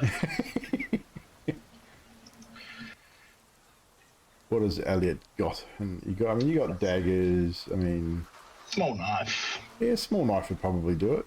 I mean, you're obviously not proficient with thieves' tools or anything like that, but a small knife. It doesn't look like an overly complicated locking system. Yeah. So you can still roll. What are we going to do here? So it won't be sleight of hand. It'll be just a straight dex roll. So it's just a dex check. Cheeky sticks. Cheeky dex. See how dexterous. Ooh, that was very nearly a 2. Really well. So with a 21, obviously focusing on this connection you have with Dags, you turn the handle, like, rummage through your bits, small knife. Yeah, we'll give it a go. You sort of jam it into the lock, and then just it's almost not nowhere near as finessed as you've seen people with lockpicks do. You sort of jam it and then just press it down, wriggle it one way, and then give it another quick flick up, and the lock gives. Again, not very advanced lock. This you hear that audible sort of clicking sound as the lock releases. Then what do you do?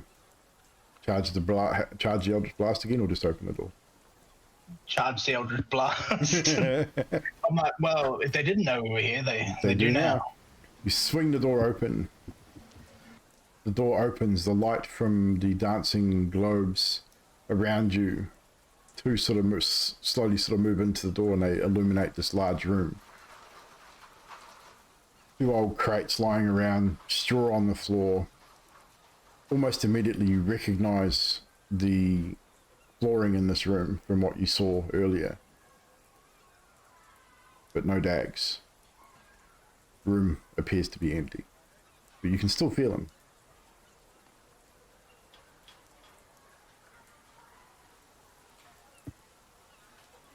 Should be in here.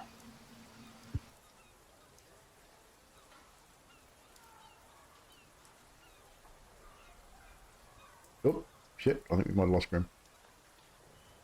No, Grim, come back! Let's bloody brigandine at it again. As Elliot disappears. They took him. Oh no. Yeah, Elliot steps forward and vanishes. Oh, shit. Hopefully Elliot will be back in a moment. Same thing happened last night too, about the same time. We will be back in a moment, guys. It kind of ruined my moment too. It was something was about to happen, and like no. So what we will say is Elliot Yoinked. swings open the door and the room is empty, and he says he should be here, and steps into the room. Jane, Droplet, and Xerxes, you step in behind him, sort of looking around this large, sort of almost rounded room, crates, barrels, a couple of old chairs.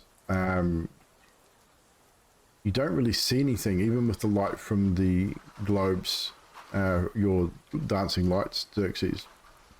As one by one, they snuff out. First one goes. Second one goes. Third one. Fourth one. And then the fifth. You plunged into darkness. Even with your guys' dark vision, there is no ambient light down here. It is very difficult to see. You can see the shapes of your friends, companions next to you. You can barely make out anything else in the darkness. I'm blind. Jane and Droplet, you cannot see anything. Elliot, you can make out shapes. But it's dark. You can still feel Dag's close, like he has to be in this room. It's so close. Instinctively, just in case this has any impact at all, Droplet would be feeling back towards the wall where the door was, and try and scooch himself over to the corner of the room so he knows that there's a wall at his back. And at that point, Jane would be like, oh, I can't deal with this. And she would light a torch. So you light a torch. Yep. As you spark, you grab your torch out, flint and tinder. You get that crack of spark and a flash of light 2 or 3 times, and then you ignite the torch.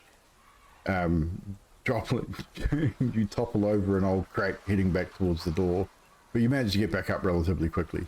But you're sort of almost back at the door when the light illuminates. Elliot, standing right in front of you, almost unrecognizable, as a severely beaten Dag's. Blood all down one side of his face, his left eye completely swollen shut, his lips swollen and cut. He looks a mess, can barely speak, and falls forward. Do you catch him or do you let him fall? Catch him. Oh shit, we've got, can barely hear you. Oh no. Oh, there we go. I'll catch him. You catch him? No worries. As he slumps forward, you sort of catch him to stop him from going face first into the ground again, and his one eye that's not swollen shut sort of looks up at you and rolls back into his head, and he loses consciousness. How close is Jane at this point? Oh, you can all be sort of right there, like it was sort of right in there, the sort of the room. Jane touches Dags and casts Cure Wounds. Okay, I don't worry about casting it. I will actually no, cast it. Okay. I will cast it from your spells because I think you'll have issues. Ah, I must target a token yeah. before rolling. Yep. This is why I can do it here for you. Because I have your token. So you're going to cast Cure Wounds? At what level? I've only got it at first level, so first level. First level. Oh, hang on a minute.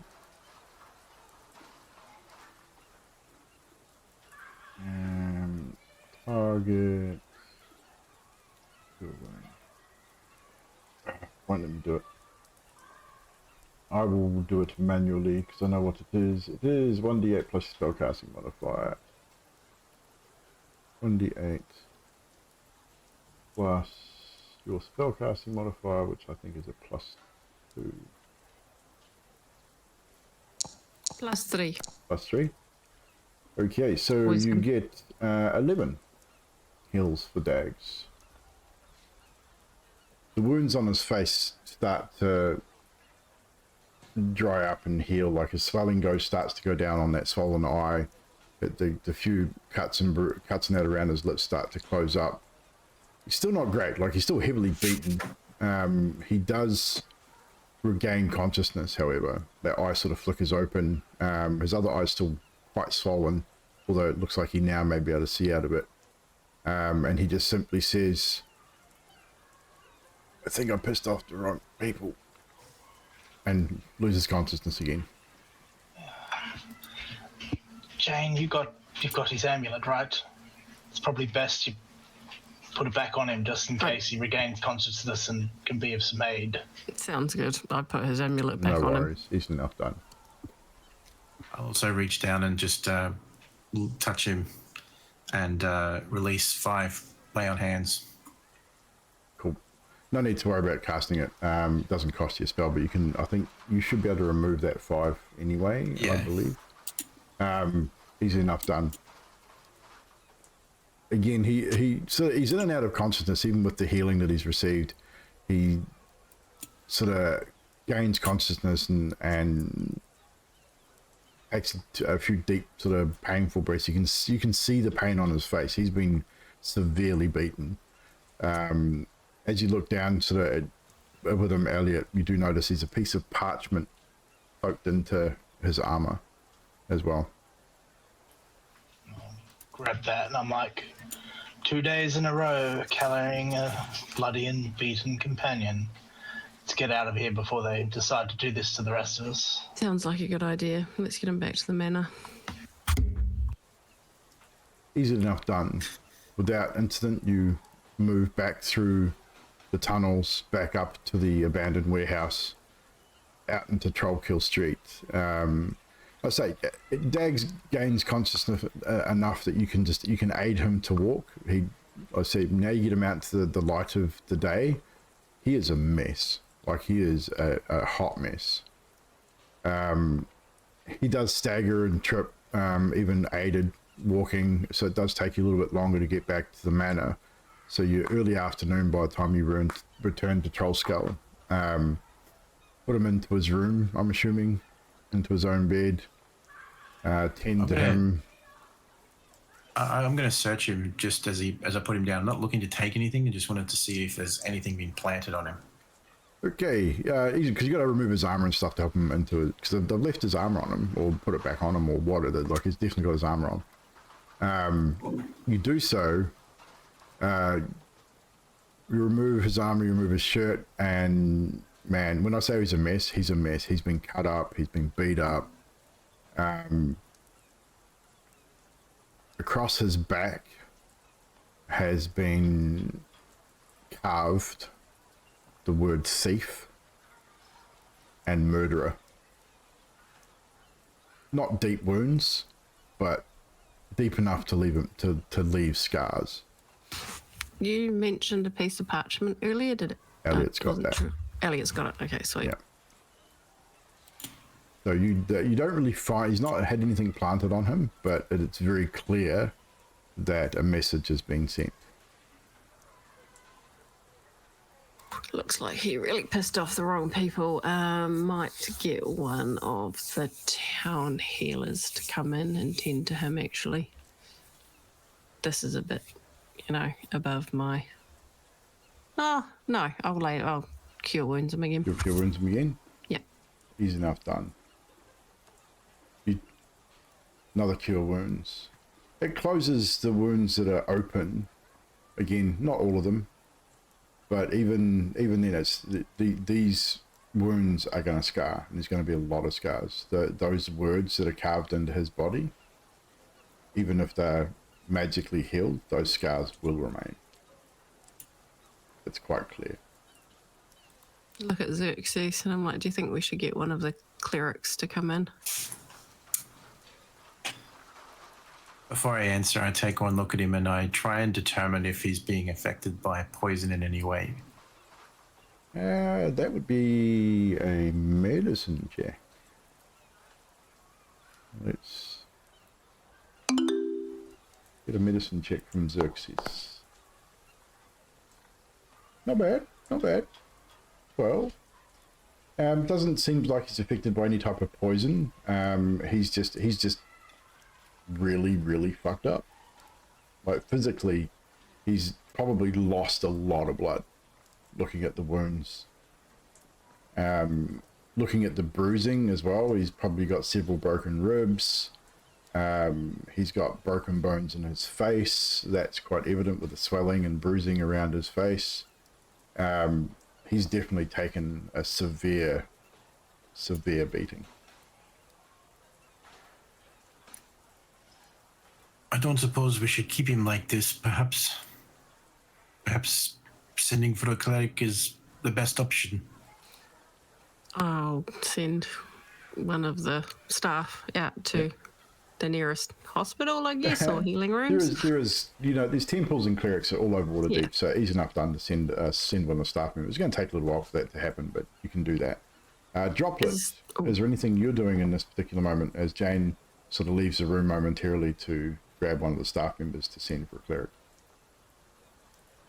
Droplet's pacing sort of back and forth right in the corner of the room on the wall where the door would be. Yep. Looking very uncomfortable. And it would be an uncomfortable sight. I mean, as much as you've been around in this space for a while and you've had dealings with these factions, this is probably the first time you've seen this kind of beating or this kind of attack from one of these factions. I mean, you've probably heard about it, especially you've definitely not seen this in a friend or someone you would consider a friend. A companion at the very least, and feeling somewhat responsible for it. No problem. Elliot. The connection is still strong between you and Dag's, to the point where even being in this room with him, that thread of darkness, you can see it. It's still linked. So you can feel a lot of this pain, not in a physical sense, but more on that sort of almost, again, like I say, you could taste the blood in his mouth. You can feel the sharpness of the pain of the broken ribs, but not in that real physical sense, but it's there. That intense sort of connection is enough for you to feel some of this on a not so much of an emotional level, but sort of that higher level than physical. So Elliot goes and grabs himself some whiskey, and sort of looking at Dags's back, the place where it's written murderer, like he sort of like rubs his own back to see if it's there on him. Just this sort of weird sense of things. And then he just sort of finds somewhere to sit and he just starts drinking and he grabs the parchment out. He's like, we open this when it's just us in the house after the cleric has left. And we get better locks.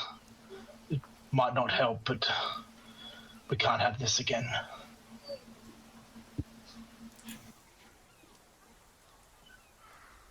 Certainly seems we all have our scars to bear. Might be worth setting up a magical alarm as well on our doors, I think. You have this ability? I do not, but I'm sure I could find somebody who does. You could certainly try.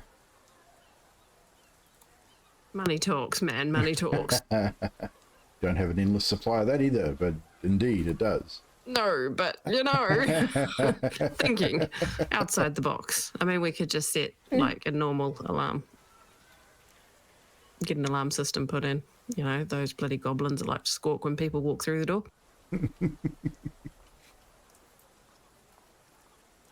What you do actually get in this moment is you get two knocks from inside the room. Leaf, do you have something to share with us? 2 more knocks. And then suddenly you hear the most blood-curdling screech you've ever heard. Very I think that would ear-piercing. work. Thank you. I think I am with you, Leaf. I was just thinking the exact same thing, in fact. We have our own alarm. Indeed we do. Very, very appreciated. And even if we don't get alerted by it, he's probably going to make them shit their pants. And you get 2 more knocks. I reach my hand up for a high five for Leaf. You don't get it, but you get 2 more knocks. So Elliot, as you sit there, you down a big gulp of whiskey, holding that piece of parchment in your hand, looking at Dag's, specifically focused on the words murderer and thief carved into his flesh. Again, instinctually, your hand goes to your own back, just unconsciously. And in that moment, you feel the raised scarring of the skin across your own back.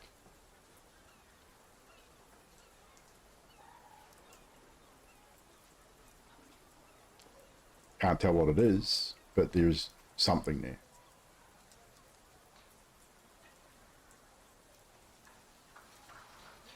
Are we fetching a cleric? As you take another big skull of whiskey.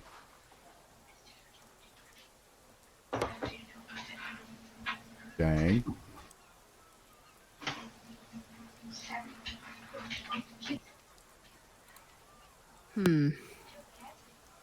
You did send for someone. You can answer, Elliot. You did ask a question.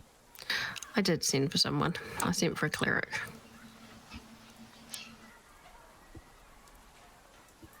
Why do you ask? Just everything feels like it's taking forever, and it's fucking irritating.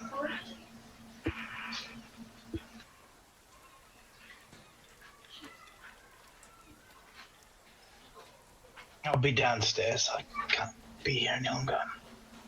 Perhaps you should send for a bard as well. It seems like we might need some calming of emotions. Do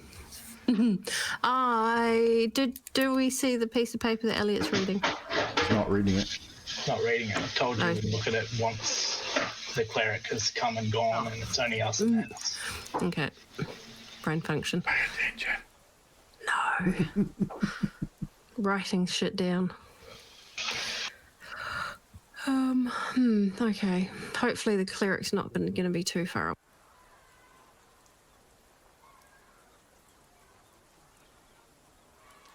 What is Droplet doing now? Still pacing?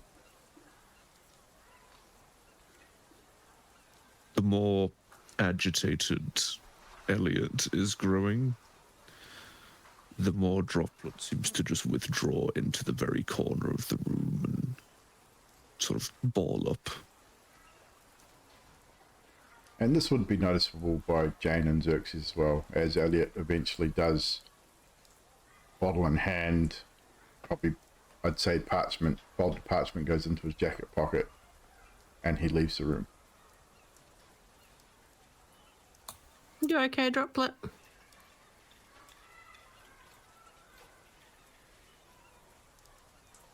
Just clutching to his knees in the corner, rocking slightly, staring directly towards Dax on the bed.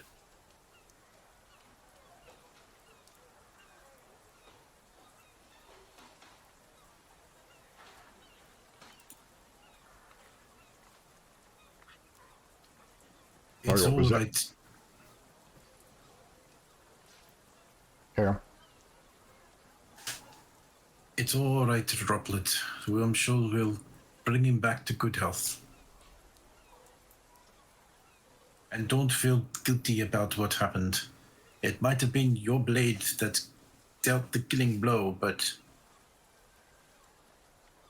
well, maybe you should feel bad about it. Oh my god. Jane looks at Xerxes. Now that's what's the word I'm looking for? That's encouragement if ever I never heard it. I've got one more spell slot, haven't I? You've cast 2 cure wounds. I mean, you can generally tell. I mean, you're definitely healing him, but it's not having much effect on these wounds. These wounds are deep, and Jane's just feeling useless because normally there's a couple of things. It has done something, but it's not doing enough to just keep doing it. Like, you've sent for a cleric. It will take a little bit of time for a cleric to come. I mean, not a huge amount of time. But, in the meantime, while we're waiting, I'm actually going to start bathing those wounds. Okay, easily enough done. You clean them the best you can. Eventually, the cleric does arrive, and they ask for privacy, as they tend to his wounds. Is two clerics have come, a male and a female. The male starts tending to his wounds, and the female sort of talks to you initially, Jane, and lets you know that obviously the services are not free. It will cost to deal with these types of wounds. They are severe, and it's going to take a day or two to sort of fully bring him back to a semblance of his former self. So you're looking at 1,000 gold pieces, which will mean that your profits for your first week of opening will be null and void. So it won't cost you money that you currently have, on your person, but you will not get profits from the business for your first week. Swearing under my breath, that's fine. Are you inviting them to the grand opening as well? I am indeed. Seems only fitting. Invitations extended. Thanks given. They may or may not show up. Who knows? But that is pretty much. I think we'll call it there, guys. We're at 11:30 our time. We can't really do much more without. We can do more without Dags, but Dags is resting comfortably, being looked after by a cleric. As the rest of you spend, well, before we sort of finish off, what are the rest of you spending the afternoon doing? Because you've been asked to give them space so they can deal with Dags. So we'll start with Jane. The remainder of this day and afternoon, obviously leading into the evening before you'll rest again, what is Jane's intention on doing? Jane is going through the books in the office with a bottle of rather strong brandy, trying to get over the shock of how much it's costing to have 2 clerics heal somebody. No Muttering problem. under her breath, thinking, Anyone passing Jane's office would probably hear these mutterings as well. Xerxes, what is Xerxes doing for the remainder of the day? I think he would actually spend what time he could while Leaf was around to get as much of a vibe from the signals and stuff that he gives him as to any more information he can gather about what happened. Let's make a quick roll here. We'll go insight for this one. He's trying to commune with a spirit that doesn't really have the gift of speech. It'd be interesting to see how well you communicate with him. And you can 100% say no to this, but just as a point, if I was to try and do this in a way that was specifically aligned with my tenets, in order to continue to help him move along and rest, would that give me advantage? No. Okay.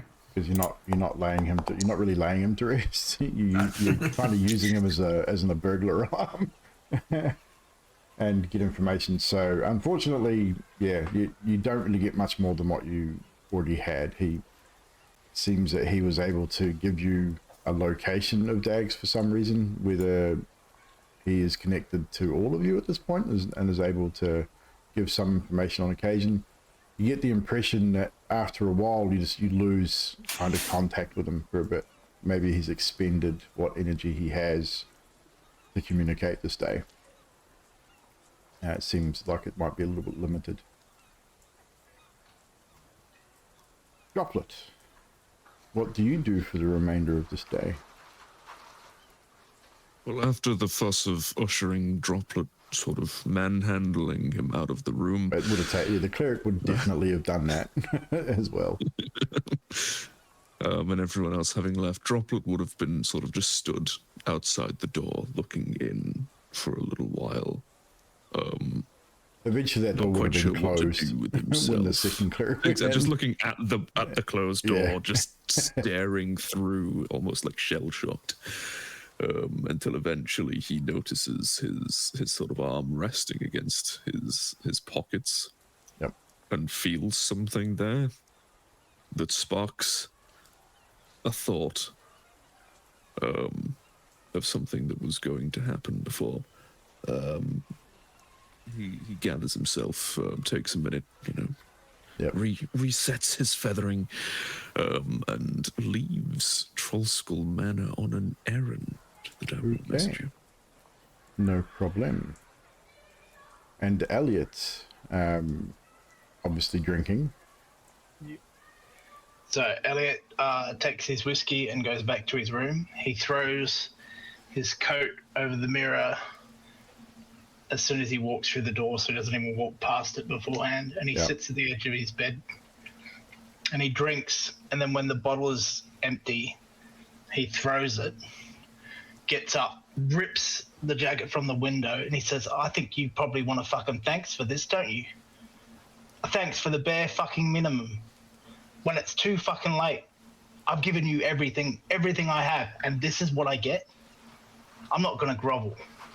You can get fucked. And he sort of like pushes the mirror to one side and just tips it down. I would say that he allows you to rant. As you push the mirror over, you just get a sense that almost that sense of smugness.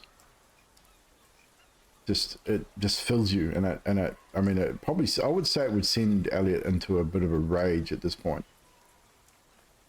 It's almost like he's taunted you into this, back into this, the drink, because he knows that he has more control when you're in this state. So that sense of smugness is there. How does Elliot react in that moment? Again, you've finished a whole bottle of whiskey. I'd say your sight's probably a little blurred, a little staggery. I mean, not fully drunk. I'd say Elliot can handle his whiskey relatively well. He is a heavy drinker after all. But that smug feeling that comes over you would definitely be rage-inducing, I would imagine. He sort of looks at the mirror on the ground. He's like, should have ended with him.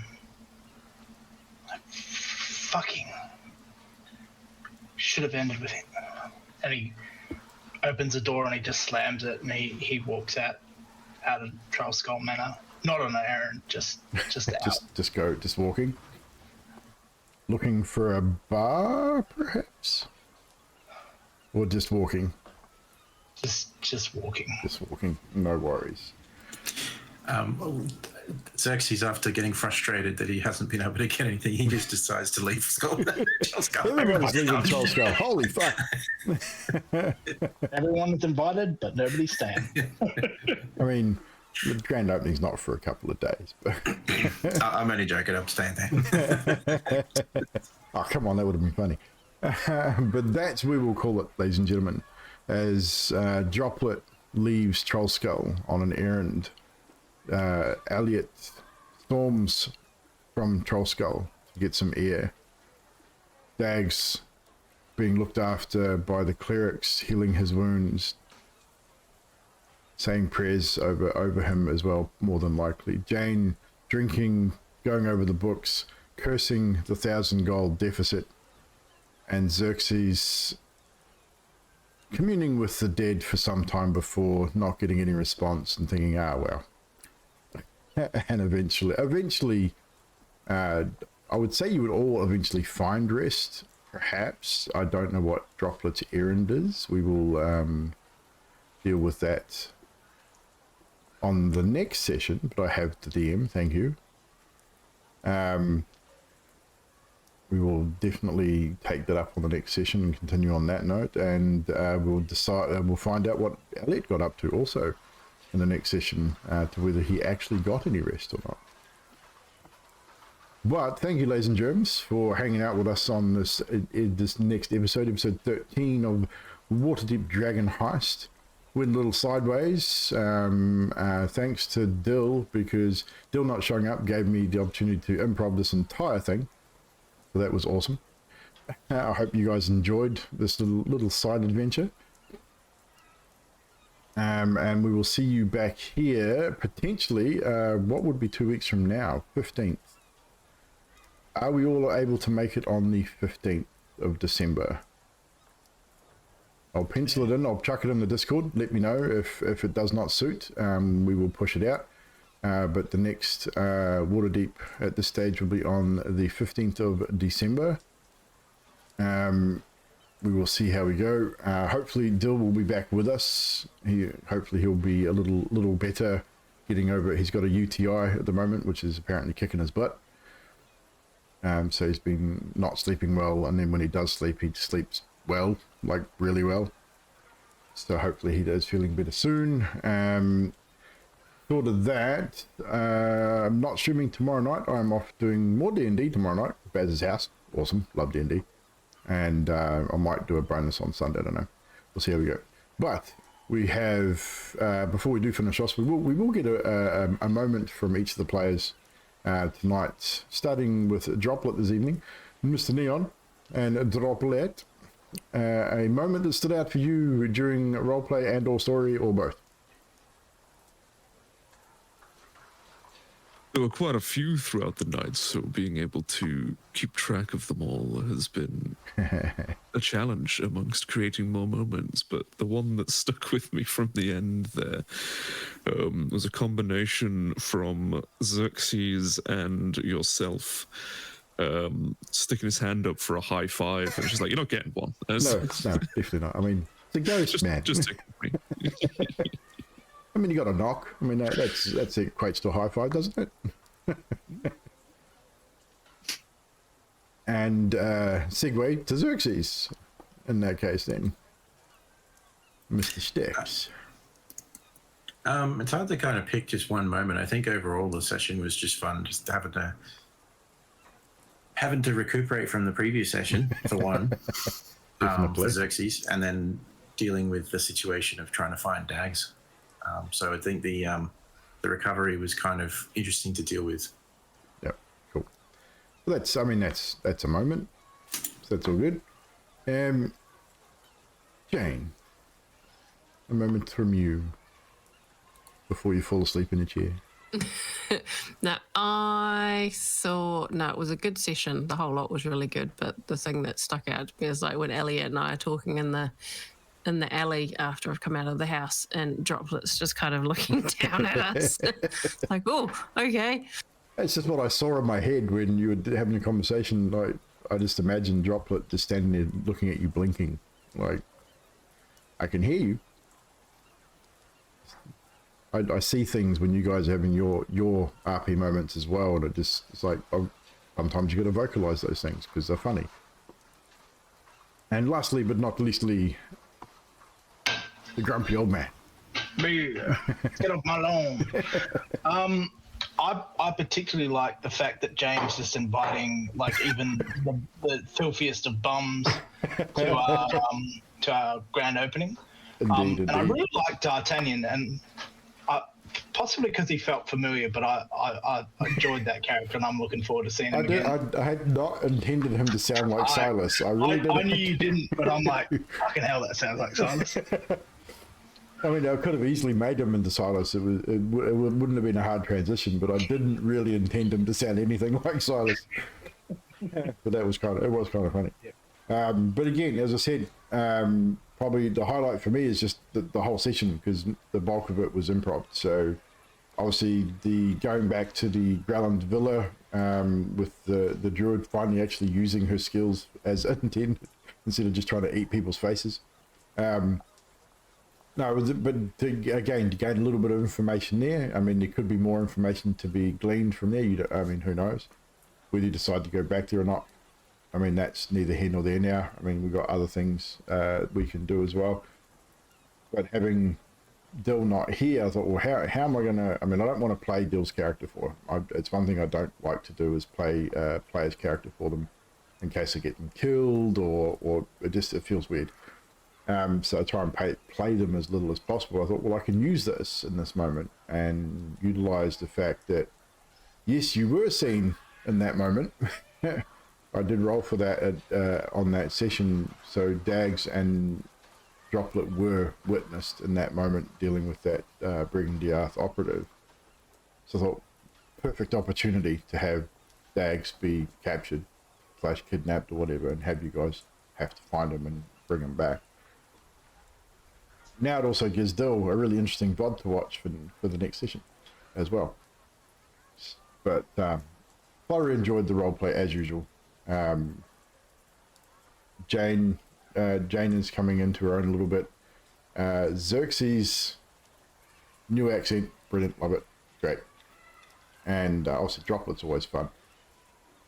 And grumpy old Elliot, I enjoy fucking with Elliot, so I like playing the dust because I just like poking the bear. It's like, hey, you, get Xerxes likes me. fucking with Elliot.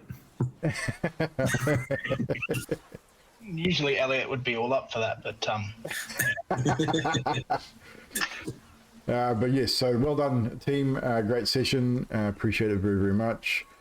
Matthias, what's up? TWC. And so on that note, definitely TWC. Make sure you guys go check out the Wild Crew. There's the link. Go check out the other members of the Wild Crew. Follow them if you're not following them. Check them out when they're live. I think Era is live right now, or he was before. I don't know if he still is. But if he is, make sure you go hang out with him. Open a tab for him. Long Dog is also on. Make sure you go check Long Dog out. Oh no, he's not on anymore. No, I saw him go live. His net shit itself, I think. Oh no, sad. Just about the same time too. Oh At really? the same time as Grumps, yeah. Oh, sad. We are with the same provider. Are they doing like line maintenance or something at that time, which drops your connection? Seems like it's kind of a dick move. Aussie broadband, which is connected to fucking Optus. Ugh. So who fucking knows? I mean, we were having the same issue there for a while, getting dropouts and that as well. Well, you got no internet at all now. Hasn't Eric. helped yet. Well, that sucks. Well, it had Hasn't happened again yet. no, it hasn't is what I happened meant to since I say switched there. that modem. Words. So I still reckon it was that modem. I think we need a new modem too, actually. But yeah, so anywho, I think we're gonna go host out to. We're gonna probably host out Long Dog. Actually, no, we'll host out to Dan. Just thinking that. Dan's playing some Apex. We haven't seen him on for a little bit. He was away for a few days, so we'll host out. We're going to go host out to Dan the Miner, who is playing in the Siguric's Revenge mini adventure with me as well, which will be the next one, I believe, was the 23rd of December. No one said they can't make it yet, so Yes, it was meant to be next week, but somebody forgot a child's birthday. that was me. So the 23rd of December will be the next Siguric's Revenge. 15th of December will be the next Waterdeep. So you've got a couple to get in before Christmas. So I'll see you guys then. No stream tomorrow. Maybe a bonus on Sunday. Otherwise, we'll be back Monday with Modern Warfare. Cheers, guys, for hanging out. Appreciate it so much. And we will see you next time.